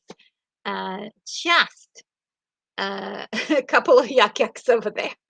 And Shannon says Lynn Collins, I mean. Uh, um, is that her name? Uh, and um, and Janice as Logan's sport girlfriend. Okay, yeah, I same lady. I think Simply Steve says it would be nice to continue in the T's RNGs. LOL. Thank you, Steve. We're almost done. I'm almost catching up with you guys. Um, yes, and Moonbeam 87 says sorry. We just need to rant about Terminator and voice our opinions, and that is John Connor cannot be a Terminator because his mom is Sarah Connor. We have to get this out of our systems. Thank you, Moonbeam, for sharing my passion for this subject matter. And William Blake calls this Tina Turner singing to the tune of "We Don't Need Another Hero." We still, we don't need to kill John Connor. We we don't need another upset. All we want is just a new life beyond Skynet. What a great twist of the lyrics there. Thank you, William Blake Hall. Uh, oh, look, it's Annie Derivative Jill. So great to see you. Oh my God, I had so much fun watching you play those that retro game the other night. That was a great game. It had so much fun. And Sean Anna says, speaking of Moon Bloodgood, have any of you seen the movie called Pathfinder with Carl Urban and Clancy Brown? No, I've never seen that. I'll just write it down over here, Pathfinder. I gather she must be in it. Uh, Oh yeah, never saw that one. And Annie Derivative Jill says V sent a super sticker of a pair dancing, saying #1 fan. Yes. Oh my God, I'm so behind. I thought it was catching up there for a second. Hey everyone, just laughing out loud. All of the Terminator rabbit hole talk. Yes. Again, the uh, horrible continuity. And Simply Steve says AVP Requiem is the second one. Okay. Uh, and eh, eh, I've seen most of that movie, to be honest, I think. Uh, and Moonbeam 87 says 2001 A Space Odyssey came out in 1968 and 2010. The year they came back was in 1984. Yes, so I did not see the 2010 one, and I really want to. Um, but yes, I did a review on 2001 A Space Odyssey, and my gosh, what a wonderful film. Unicorn says, I guess in my mind, UVWX probably is not very many to left to go. Yes, there isn't. I promise we're going to get there. And the year we make Contact 2010 movie, yes. And Sean Holmes says, I think the story editors wanted to move past the Connors, but keep the Terminator. Why is killing off main characters bad if it presents a movie from being predictable? I don't know. There's something wrong about expecting something, expecting a story to go a certain way, like and and really it does. I mean, like to me, if we want to talk about indie for a second, and it's a little off topic, but sort of in topic. We have this situation where Indy, after doing all the things that he's done, is a person who is shunned by the world. The people don't like him. They treat him terribly. And this is a guy like in real life. How do we see Harrison Ford? Right? How do we see Harrison Ford? He's an icon. People rush to go to Harrison. What do you think of that about this? What do you think about that? He is highly regarded in society. So where's this garbage about like, oh, let's put some reality into this character where, as an old man, he's being treated so poorly after all that he's done for not just America but the world. Like, come on, there's even people out there who he has helped over and over and over again, and they have nothing to say about this. They have nothing to tell anybody about his existence. I think it's highly unlikely, and it makes me angry. Just saying. That's where I'm like, You're not making sense. This is not making sense. How am I supposed to like actually spend time watching this movie when already you get the premise wrong?" Simply Steve says, "Nope. Final Destination franchise never had closure." Oh, okay. Yes. See, that's what I was looking for. Because like, if it went back in time, undid the curse or whatever it was, then I think it would be time travel. They should do that maybe. It's not too late. It's not too late to mess up the entire franchise by adding time travel. Moonbeam 87 says many things in 2001 are available now. The Skype, Zoom, and what they call busy phones. Yeah, pretty much everything is they predicted a lot. Uh, and Maddie's daddy's here. Says hi, cutie. Oh, hi. How are you? I hope Maddie's birthday went swimmingly wonderful, and definitely so glad to see you here. And Shock Theater Official is here. Hello. Greetings from South Carolina. Another like, oh, we know who this is. And Moonbeam 87 says, my last film before COVID was December 28, 2019, was Cats. Oh boy, 2019. And it was my channel avatar that I saw. Oh my goodness. Oh gosh. Wow. V says, Time Crimes 2007 in Spanish is a great time movie. Have not seen it in ages. Going to rewatch it soon. Now you brought this subject up in your vids. Oh, thank you. Well, yeah, I want to see it too. I've never seen it. It sounds really interesting. And Firecracker says Michael Bean is probably my favorite Kyle Reese. I dig it when he finds the Nike Velcro shoes, right? And Moonbeam 87 says, sorry to hear that, Irene. I know how it feels to lose a parent. Oh, wow. I'm sorry for you both. That's heartbreaking. Um, um, and B says, most films I want to watch have subs. I saw some great ones in the past, and now I've gone back to looking for them. Remakes are not so great. Not so great. I mean, Green. Irene, you're a great person. My uncle passed away 3 days ago. Wow, so sorry to hear this, guys. Um, and Is Moonbeam a good actress? I think so. I think she's good. Liked Moon as Silver Fox. And V has sent another super sticker. So sweet. Let's see what that one is.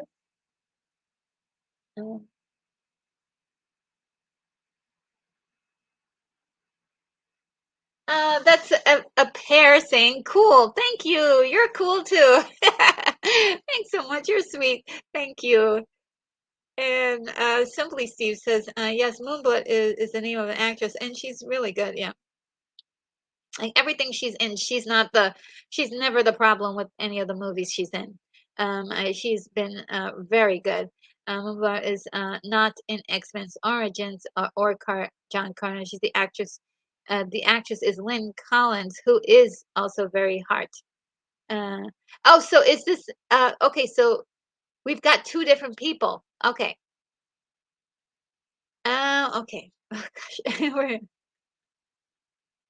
All right, let's find out. Um,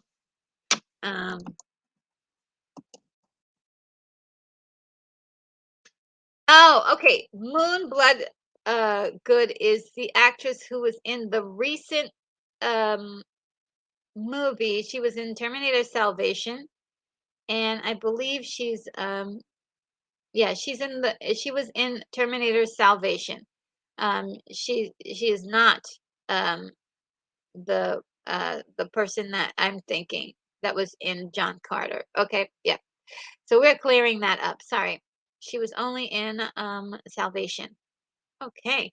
And Keith E says, hit the thumbs up, and Terminator has to go on the thumbnail. Really, please. Lots of good stuff. And yes, we're going to add Terminator on. Thank you so much, Keith E. You're just the best. And Maddie's daddy says, thank you, RNG. Maddie's birthday was wonderful. Oh, great. And Simply Steve says, oops, you're right, Sean. And as I thought it was blood good in XM oranges, but Lynn Collins is a native AM as well. Yes, I mean, I've never seen Moon Blood Good. I don't know. Um, she is very beautiful. I don't know. I have to look into her stuff, but Lynn Collins is she's dynamite. I really like her. Wish she was in more things. Wish she was in more things. Um, all right, so we're finally caught up with the chat, and let's get to so U's. There's nothing there. We're almost done, guys. B's. There's nothing there. W's. We have Warlock, the Armageddon, 1993, and you know who the star of that is? Our late but great Julian Sands. And X. We have the X Files. I want to believe 2008. X-Men Days of Future Past, X-Men Apocalypse 2016. Y, we have Yesterday Was a Lie 2008. And Z, nothing there. We're done, guys. We're all finished. But I did have some other pieces there. We have some time-lapsing movies. We decided that AI, Artificial Intelligence 2001, Idiocracy 2006. Examples of where somebody fell asleep and woke up in the future. You know what? I was just thinking, why doesn't somebody do a Buck Rogers movie? I would really be up for that. I really would be up for that. Then we have multiverses. You know, people who have slid into other universes through time travel or whatever, or some kind of slippage, two times uh, timelines that are happening at the same time. We have Adjustment Bureau 2011, and we have Sliding Doors as well. And then we have fake time traveling, which is prevalent in the movie 13th Door, 13th Floor, 1999, which I love. And it is basically going to places in different parts of time, even though they're not really doing time travel. They're like, they're kind of pretending to time visit. And I think that is it. Um, so let's get what else do you got here? Um, Moonbeam 87 says, "Okay, now we can get back on track." Yeah, it wasn't much more left of the track. Uh, um, to quote Back to the Future, "Where we're going, there aren't any roads." And Shannon says, Moon Good Blood was also in Falling Skies. That had some okay sci-fi moments. Oh, I never heard of that movie. And Moonbeam says, uh, ciao for now, Julian Stan. Oh, yes. Um, yes, it's so sad, but he, he was in all of the Warlock movies. Oh, you know what's also another, is it time travel? Just trying to think. Hmm. Was there a Beastmaster movie that was a time travel movie?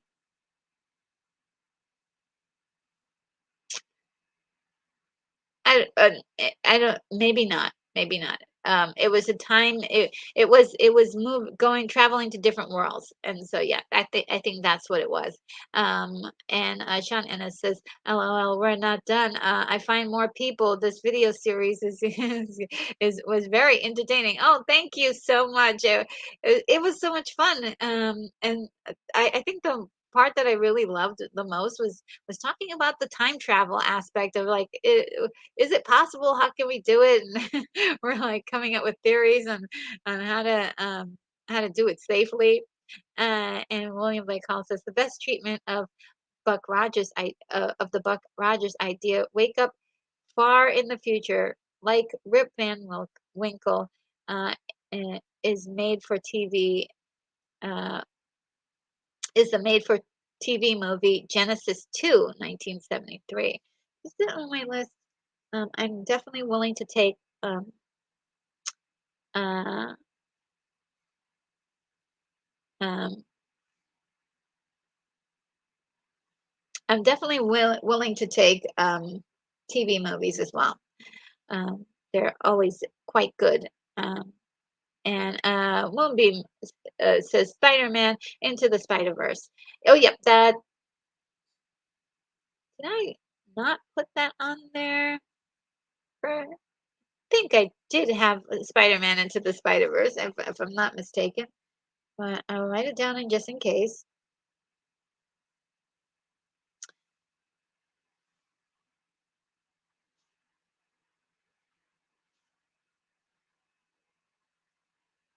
All right, we got that one squared away. And V says 13 going on 30 is one that does not uh, have a letter.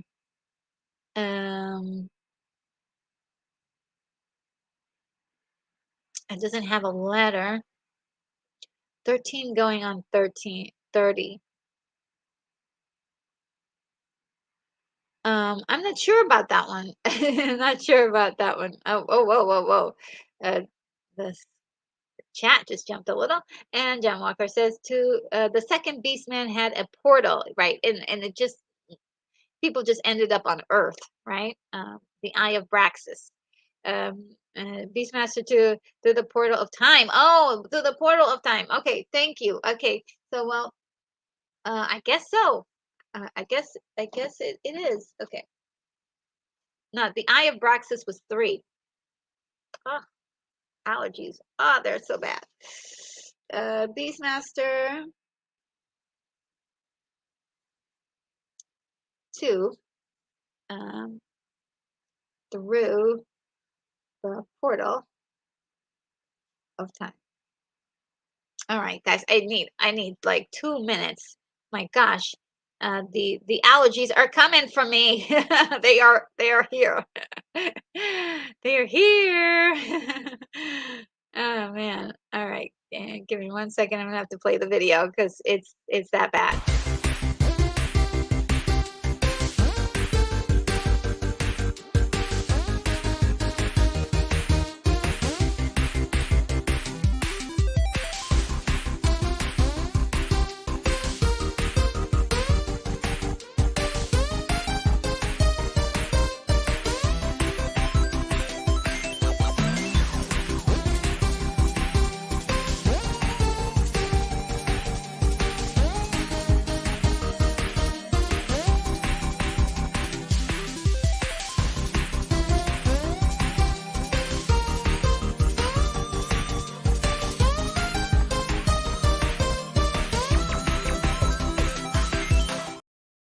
Oh man, like literally just like exactly what that video is. It was like basically doing the very same thing I was doing. All right, and John Ennis says Falling Skies was a TV series, I think, produced by Steven Spielberg. May be wrong about that. It starred Noah Wyle from ER and the Librarian movies. Okay. Now, I did catch a couple of the Librarian movies, and I did enjoy them. Um, they were actually really good. Um, and okay, so Falling Skies, you do you are you suggesting that that is that's a time travel movie? Was there are they is it time travel happening there? Or is it in relation, oh, it's in relation to this lady, Moon. Okay, I'm getting it. I'm getting you. I'm getting it. Falling Skies in relation to this lady, Moonbeam. Got it. Um, but it isn't, it's just an alien movie, right? Um, yeah, an attack on Earth. Okay, just double checking, just double checking.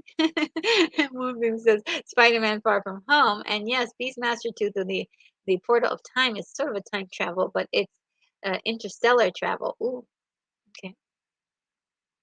And Jack says, don't forget Woody Allen's Sleeper, a great comedy. Okay.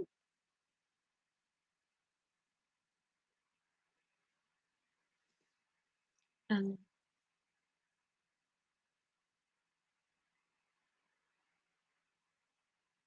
okay. And then Keith E says, when we hit the end of the list, it's like finishing a term paper and you pull it out of the typewriter for the last time. Oh my goodness. Remember typewriters? Oh my God, they were so wild. They were so wild. Typewriters were, I remember learning to type for the first time on a typewriter back in the day in the classroom, and I just could not get it. There were people that were doing it so well. They were like, and I just was like, I couldn't get it. I just couldn't learn the QWERTY keyboard. And I eventually learned because it got a lot of like secretarial jobs and things like that in the past, and it was at some point I'd gotten up to like 60 words per minute. Um, and I know guys, I think, could type much faster. That had an old boyfriend that he was like he typed like 90 words per minute. I was like, what? I was like, okay, I'm catching up. I'm catching up. Don't- and then you like love like when you would do like that and it made that bang noise. Typewriters. I mean, my goodness, what an interesting thing. And oh, 17 again as well. Oh, I do, because he does go back in time, but does he change things permanently? Does he actually get to change things permanently? Um, or is he, because there's two, isn't there two different 17 again? Oh, okay, yes, there's 17, the number again, right? 17 again, and then there's 17 again with Tia and Tamari. Tia and Tia and Tamara Mowry. And I love that film. I love that film. Um, but they kind of go back in time. And well, actually, like one of the characters don't go back in time. They just get younger, like the same age that they were when they were 17, and then they um like reconcile their themselves. It's actually a really good movie. I'm not giving it enough credit. But yes, 17 again. And this 17 again was with Zach, um who was it again? Zach something. Was Zach Efron. There we go. Zach Efron.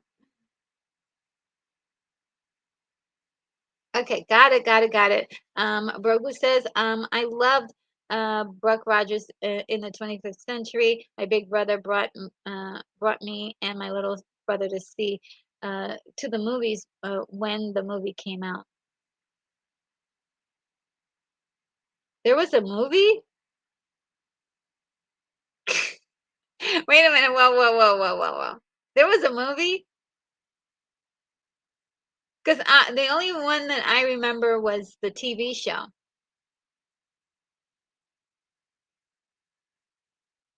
Let me know in the chat if there was there was a movie and I totally missed it.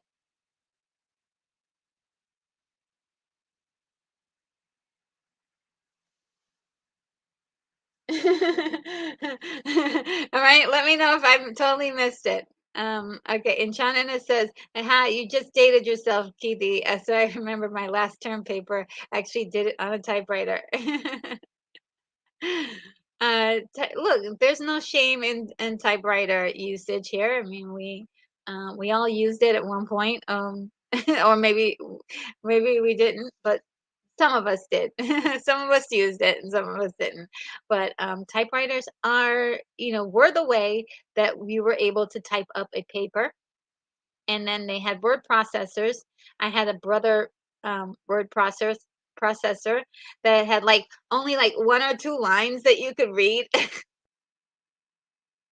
and it used like a floppy to save any of the work on. And then if you wanted to, you could take it to a desktop and work on it um, later. And let's see, LOL disease, disco dirge. Oh, I'm not sure, but I don't know what that means. And Moonbeam says, Moria, I'm allergic to youth. And Shannon says, William Blake Hall comes out with his anti-allergy dart gun, shoots RNG in the thigh. The stories you guys made. Sorry, Moria, we're allergic to you. Oh yeah, I think we we understood more Moria. Um, and Keithley says, Sean, the state of Tennessee says that they're reaching me keyboarding. Do not type. Do not typewriting. Um, no, keyboarding, not typewriting. Okay. And B says, Jenna Rink proceeds to live a life that lands her back in at 30.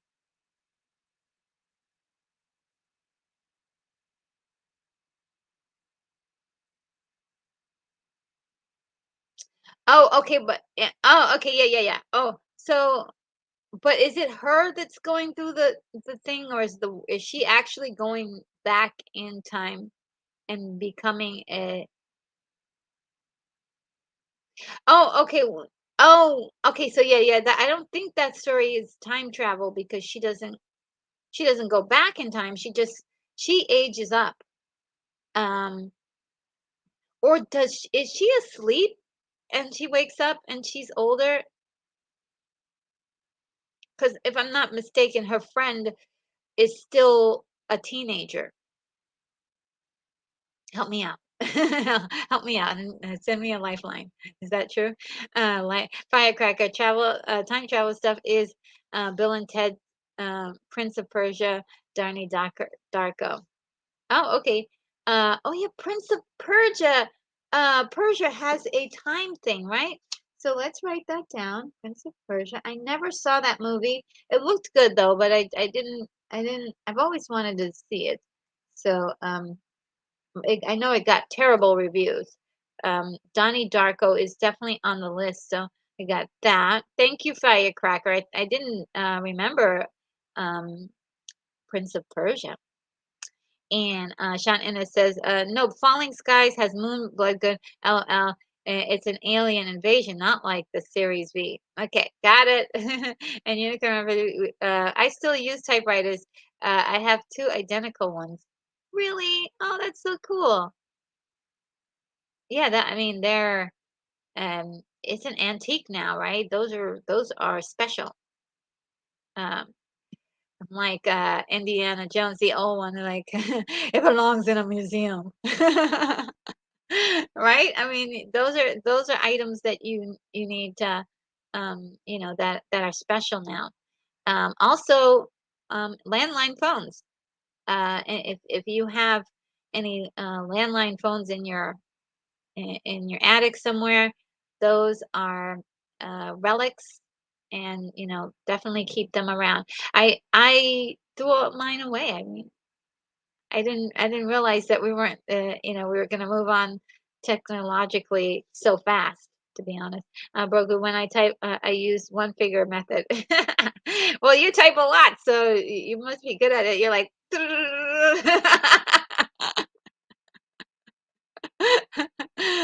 Unicorn Rainbow Studio 17 again does count because he keeps his wife. Ooh, okay. Um, yes, because he has the choice when he's a kid to to concentrate on something else other than his girlfriend, and he makes a different decision this time because now he knows what he lost. Interesting. Yes, thank you for clearing that up. So 17 again, that is a check plus on that. That is a check plus on that. Moonbeam says, I remember typewriters, electric and non-electric. The first time I used a typewriter, I couldn't get it, but when I got to high school, I was getting a C for keyboard. Oh, yeah, that was my score as well. I got a C on the keyboard. I mean, I wasn't like everybody else was getting it, and I couldn't seem to get it. But later on, I used it more than anybody in my school because I for some reason I saved up and got a brother. I saved up all my little allowance, and I got like a brother um, processor, and it was just use that for everything. It was great. Um, you learn quickly when you want to write something, right? And I was writing short stories, and some of the short stories I typed up were really crazy. They were out there. And Rogo says, yes, in 1979 there was a Buck Rogers movie. Oh, all right. Well, we'll have to see it.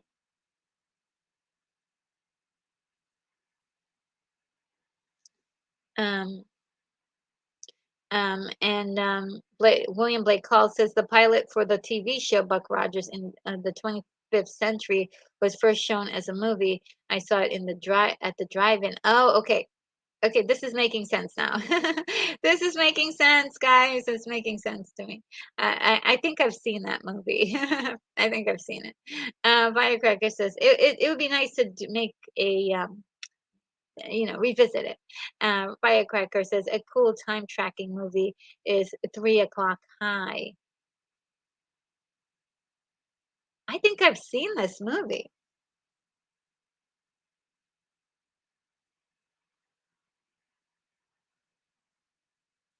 I think I've seen this movie. Simply Steve says, yes, I told you about it early. I went to see Buck Rogers' pilot movie in 1979. Oh, wow. Sorry. Sorry, Simply Steve. He's like, I love emojis are so hilarious. And B says, yeah, there was a movie, maybe straight to video with Buck Rogers. And William Blake Hall. I have until anti-allergy dart gun. Obviously, you do. I hate needles, so I hope it's one of those future ones where you hardly feel it, and it's like a. And you're like, well, what happened? Grogu says, that's where Buck Rogers' TV show came from because the movie was successful. Okay, so I didn't. I've seen that movie. I have definitely seen that movie. But like I said, it would be great to see it again. And Jack says, Buck Rogers' pilot was released as a feature film before the series came out. Erin Gray does a table dance while the opening credits roll.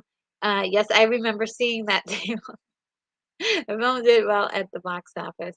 And Moonbeam says, okay, apparently there was a Buck Rogers in 1934 and two in 1979 starring Gil Gerard.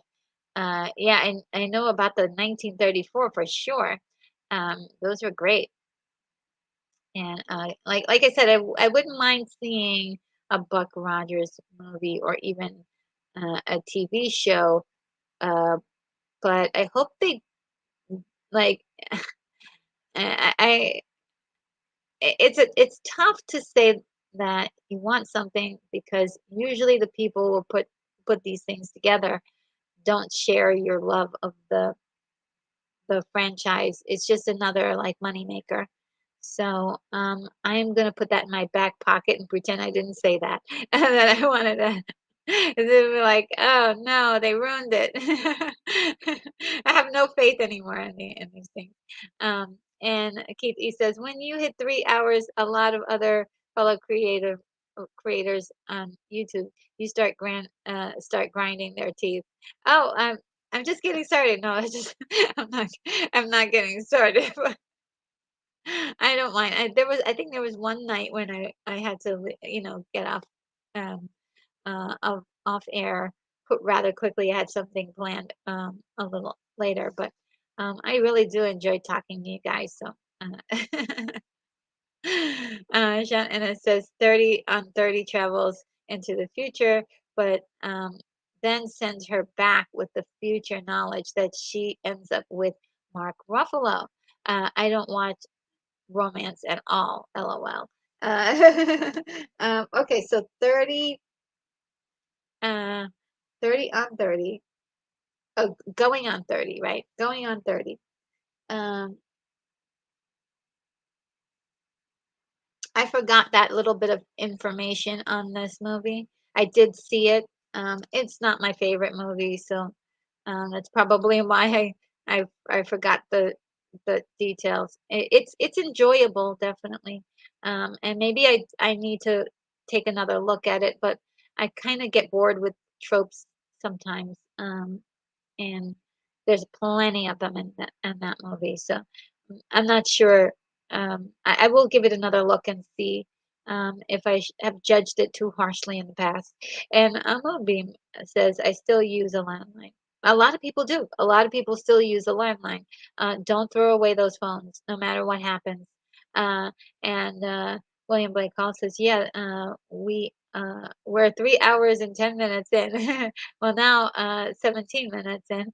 Uh, and Firecracker says, from the Prince of Persia game, it was called The Sands of Time. Yes. Um, I rather like the effect on that Prince of Persia game. That game was just beautiful. When it came out, it really um, turned a few heads, if you will. And Moonbeam 87 says, "Shame, I need to go back and learn road typing." Yeah, it's really not that easy. It's much better to use these fingers, especially in the advent of cell phones. Everybody's like, and I've seen people like type so fast with their thumbs, and I'm just like, how do you do that? Like I always hit the wrong button. I always hit the wrong button. And at one point, I had a stylus pen to help me out, and a lot of the phones these days they don't use it. They don't allow you to use a stylus pen. So it can be very challenging. Um, and Jatem 1968 is a time travel movie. All right, so let's put that down.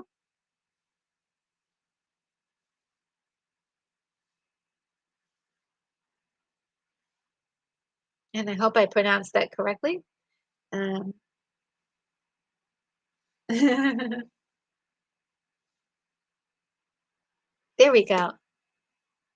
And V, thank you, V. That was great. And V says, tomorrow we'll wake up and scald myself with tea, 1977. What a title. Uh, now I've got to, you had to type it all out. Now I've got to write it all out. uh, Tomorrow, oh, wake up.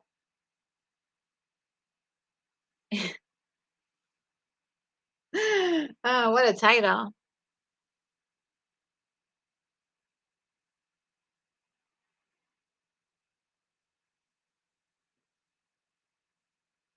I'm really loving the idea.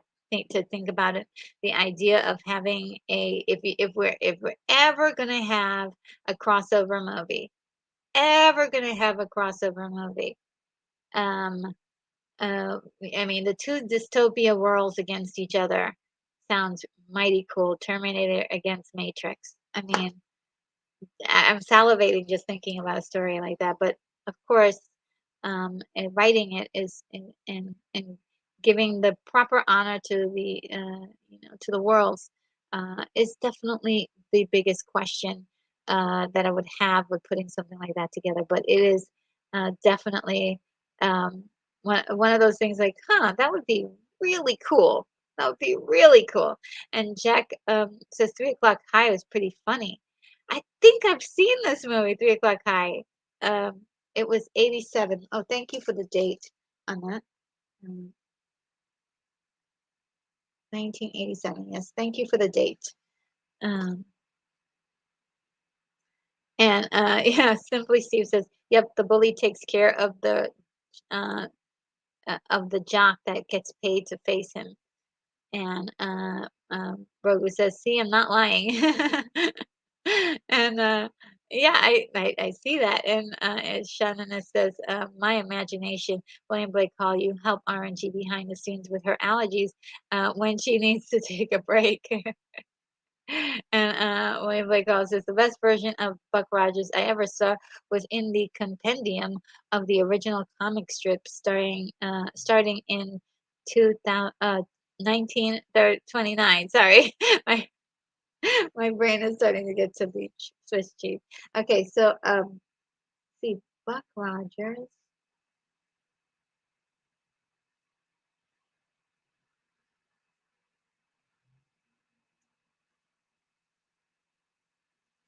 We have to look for that.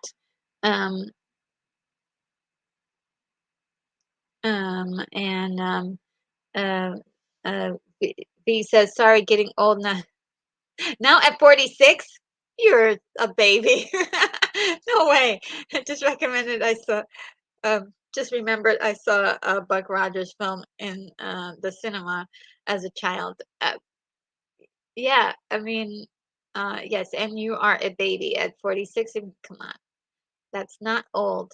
Uh, you know, uh, we have to start redefining ourselves because I don't think it's old. I think we're wise, you know.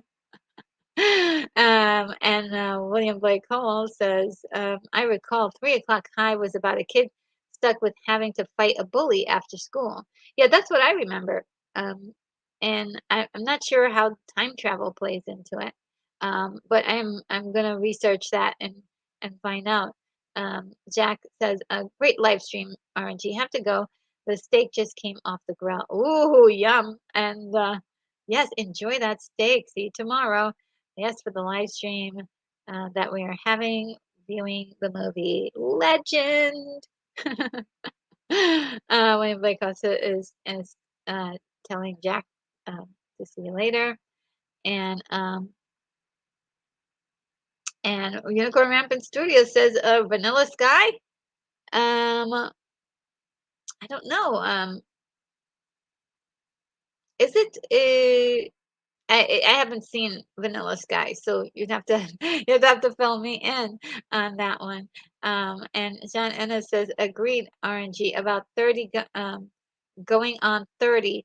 Ruffalo has done a number of romance movies. He does one with Witherspoon that has a paranormal skew to it. Um, okay, yeah, uh, yeah, Reese, I really haven't seen very many Reese Witherspoon movies.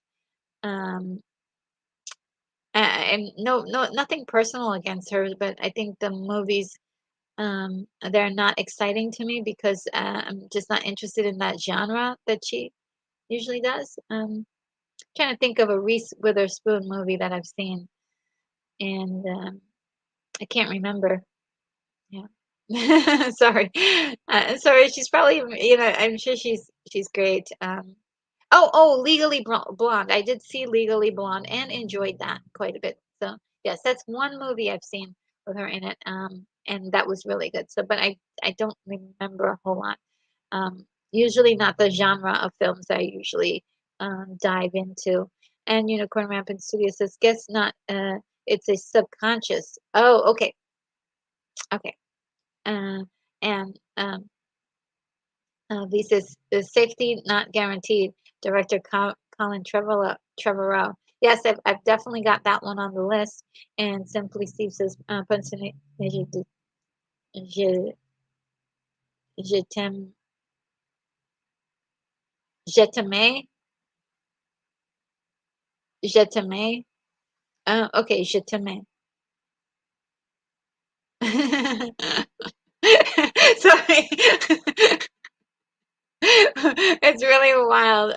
You guys are really trying to help me. Thank you so much. I appreciate the sounding things out for me. You guys are wonderful. Um, and um, Firecracker says 3 o'clock high is counting down the time until 3 p.m. One of those fun movies, not time travel flick. Recommend it to anyone. Oh, okay. So 3 o'clock high is and does not have time travel. Okay, thanks for verifying that. Because that seems to be my recollection of the movie. That there time is involved because he's like um doesn't want because at 3 o'clock he's gonna have to face off with the bully, and he's doing everything possible to try to get out of it. Um, but it's one of those premises that is this a movie I have to look at it again because it I'm pretty certain I watched the entire movie, and I really am struggling right now to tell you much more than just what I kind of briefly remember. Um, uh, Moonbeam says, is 47 baby? I'm running for president in 2024. I'm bicentennial baby.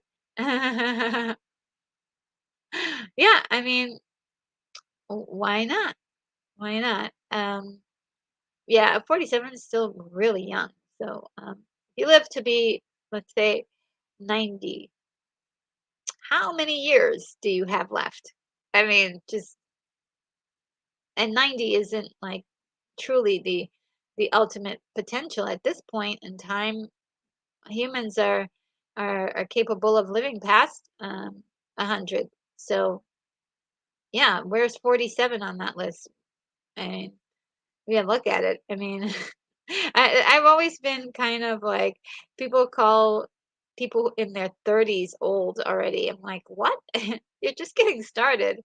So yeah, I think it's a matter of perspective, but I don't know. I don't think anybody is old who has all the experiences we have and the knowledge that we have. I think that's valuable. It's valuable, dang it. And William Blake Hall says, I won't be around tomorrow for Legend. All I can say is that when I saw Tim Curry as Darkness, I thought, man, that guy is William. Time time bandits. Yes, oh, Costello's here. Yes, we got that one. And yes, we have Somewhere in Time. And did you have the Edge of Tomorrow movie? Yes, we did, Simply Steve. Yep, definitely. And Firecracker, I've been waiting for Legend. I should be there. Oh, wonderful, Firecracker. Yes, it's gonna be a lot of fun. I do love that movie. It's been, I would say, I want to say it's been like 7 or 8 years since I've seen Legend. And I just love the music, of course. It's just it's just gorgeous. And there's a song at the end. I forgot who sings it. Was is your love strong enough or something like that? I love that song so much. I can't even remember it, but it's been that long. But it is just such a beautiful song. I might have to hear the whole thing, so I might be annoying, and you have to let me indulge me with letting me hear the entire end of the last song that plays in that soundtrack. And Donnie Darko is on the list. Thanks, Costello, for stopping by. It's so cool to see you in the chat. And John Ennis says Jennifer Garner is like that for me. I haven't really seen much of her work and not impressed with the bit that I've seen. Ooh, yeah, I Jennifer Garner, I think, is a good actress. I think, to me, I like some of the stuff that she's done, but I have a very limited thing. Believe it or not, Elektra, I've seen her in the Elektra, and I thought she was good in it. I liked her in that. I liked her in the Daredevil movie. I thought she was good. She was one of the highlights of it. Um, um, was she in something else that I thought was really good? Now, I never did see Peppermint, and I wanted to because it's an action film, and I would like that. I think I would like it. Um, and I just haven't gotten a chance to see it.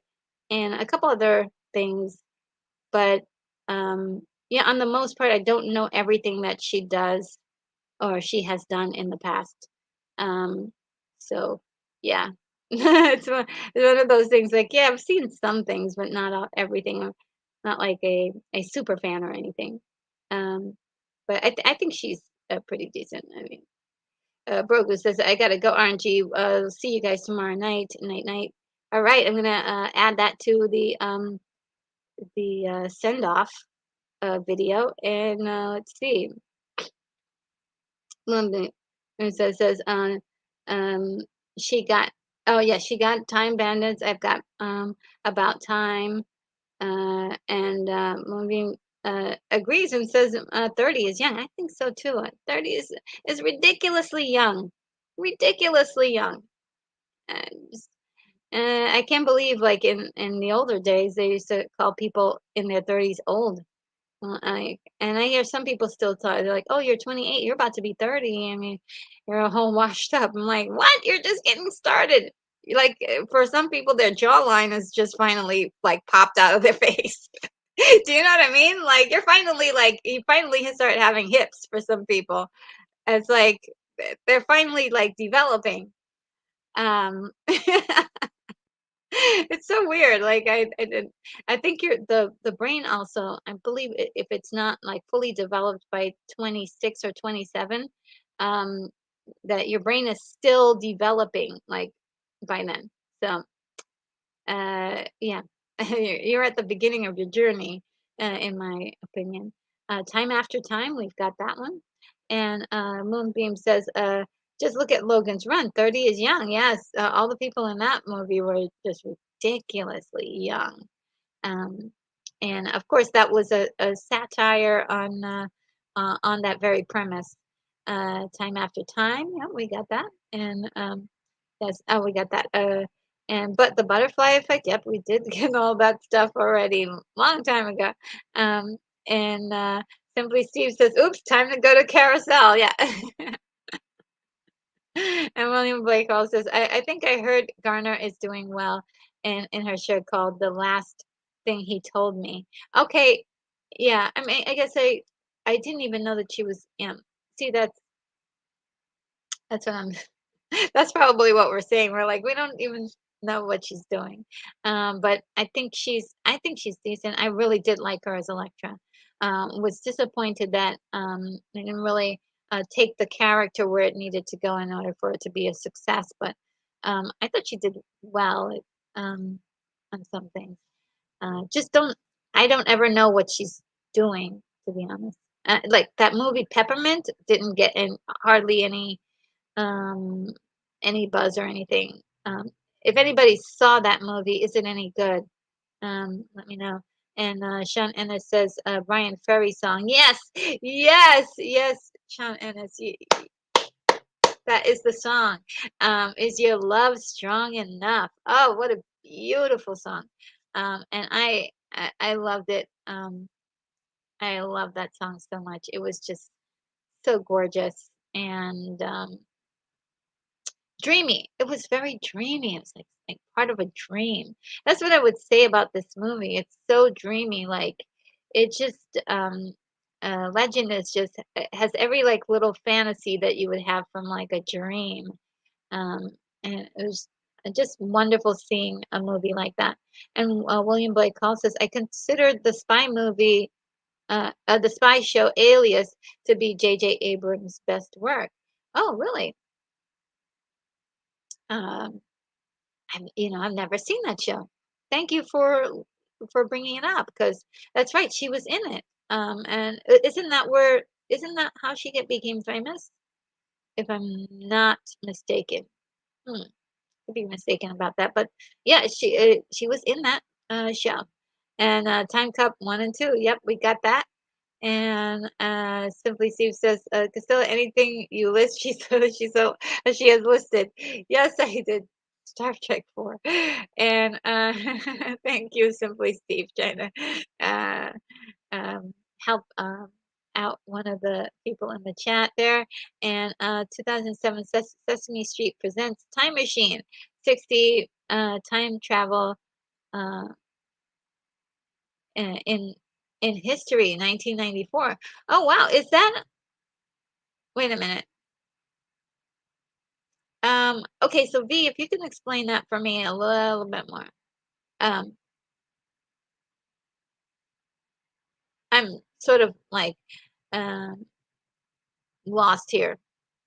Uh, I'm sort of lost. Splish Splash Love, Ancient Dynasty. Oh, I don't know what any of that means. Are these movies that you're finding? Winter Soldier says Jennifer Gardner's doing Capital One venture card commercials. By the way, Peppermint was just okay. Winter Soldier in the house. Oh, so Peppermint wasn't that good. Oh, that's sad. I saw William Blake Hall says I saw Peppermint, not a persuasive story, but Garner is tough in it. Oh, really? Um, and the Time Machine. Yep. Both 1960 and 2000 versions. Um, oh, and V is just saying movies um, uh, that they've seen. Okay, got it.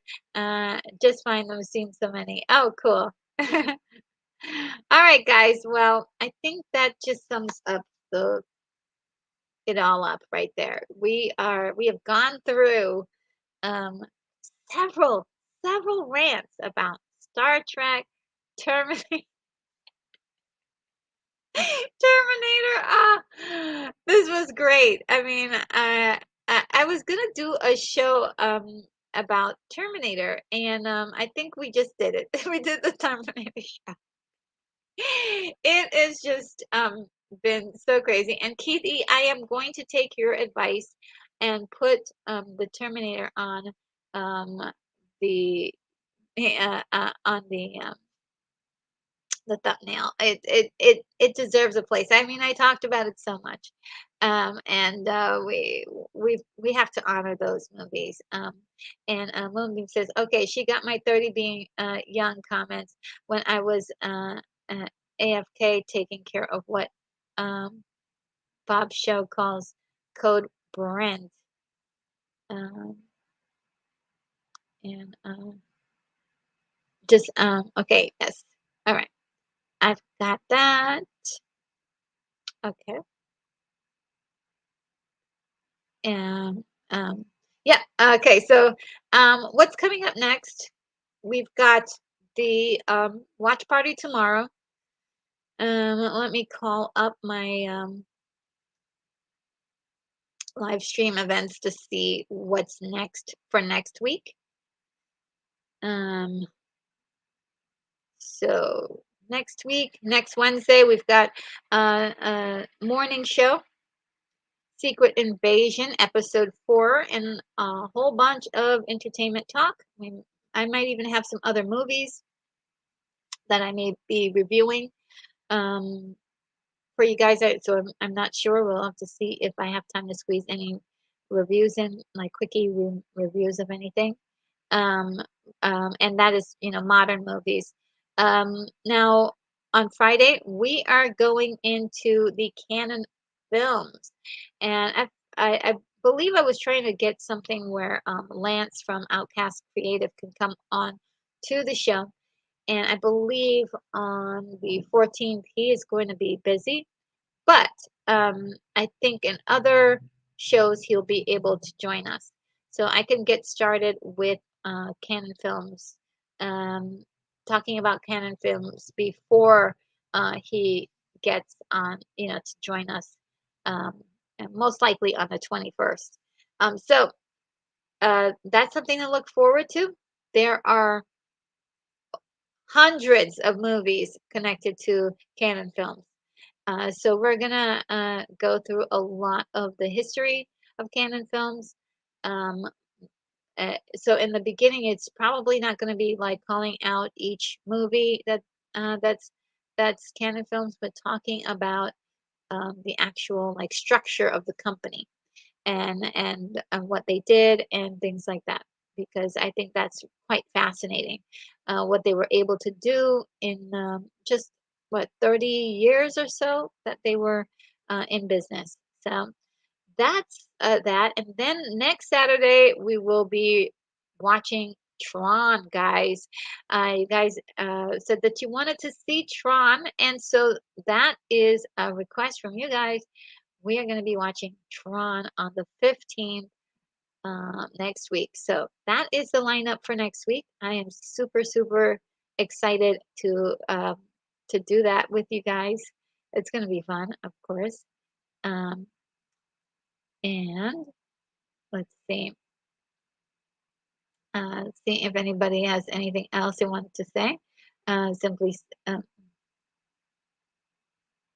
course, it, it jumps. Uh, uh, and Simply Steve has says, thanks for the stream. RNG, we'll see you for Legend tomorrow. Take care.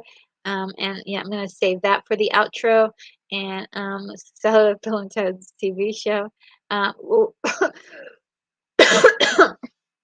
well, we're only doing movies today.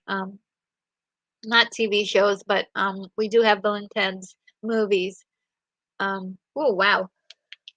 Hold on one second, guys. The allergies, they got me.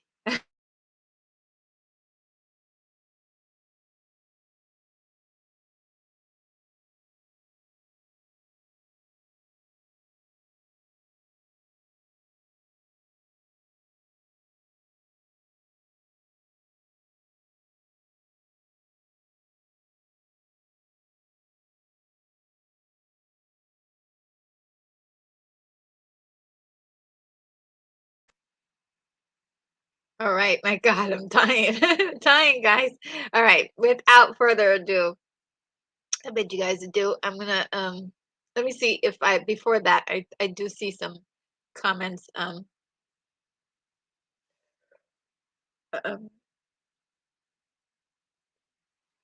V says I have so many lives, I can't remember them all. I have more movies in my head than life. That sounds like me. Um, all right, so I'm gonna all the goodbyes I'm gonna save up for the end, and um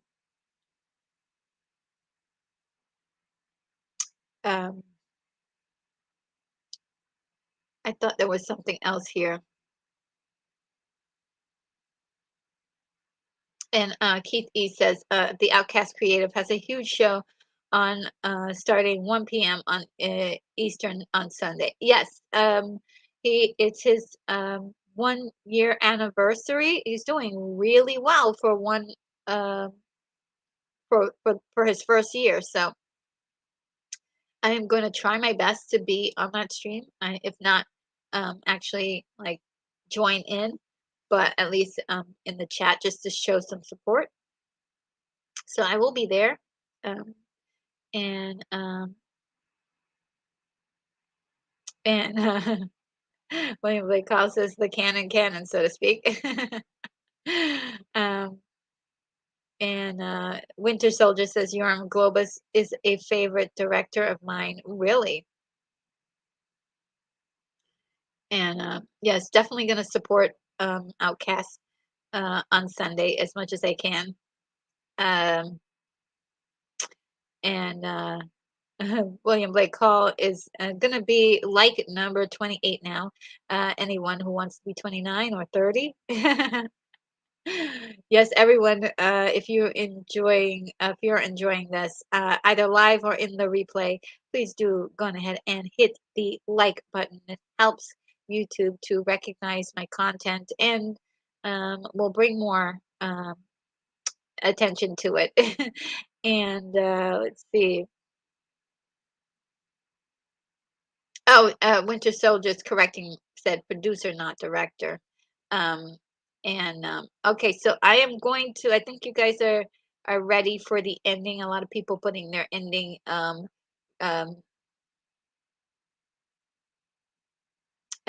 yes.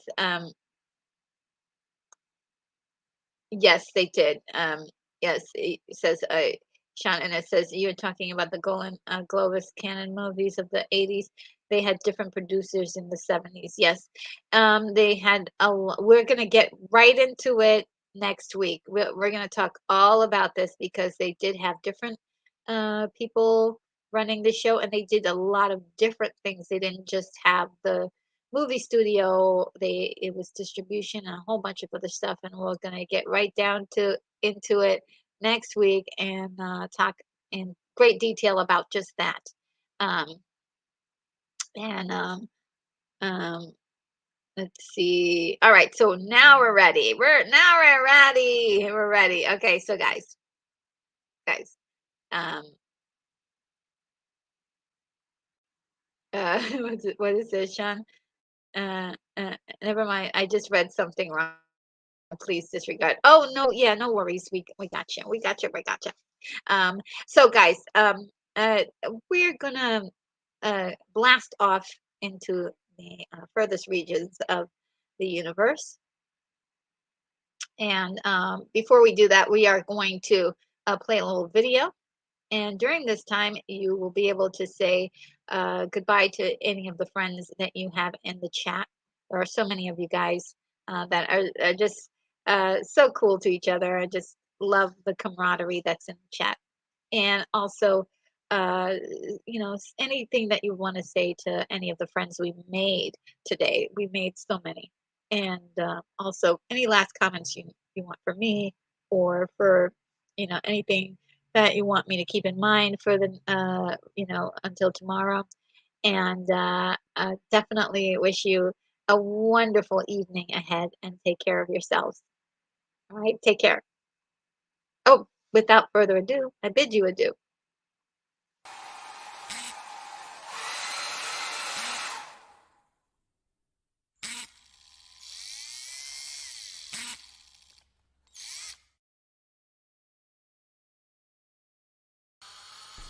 Retro Nerd Girl, you are clear for takeoff.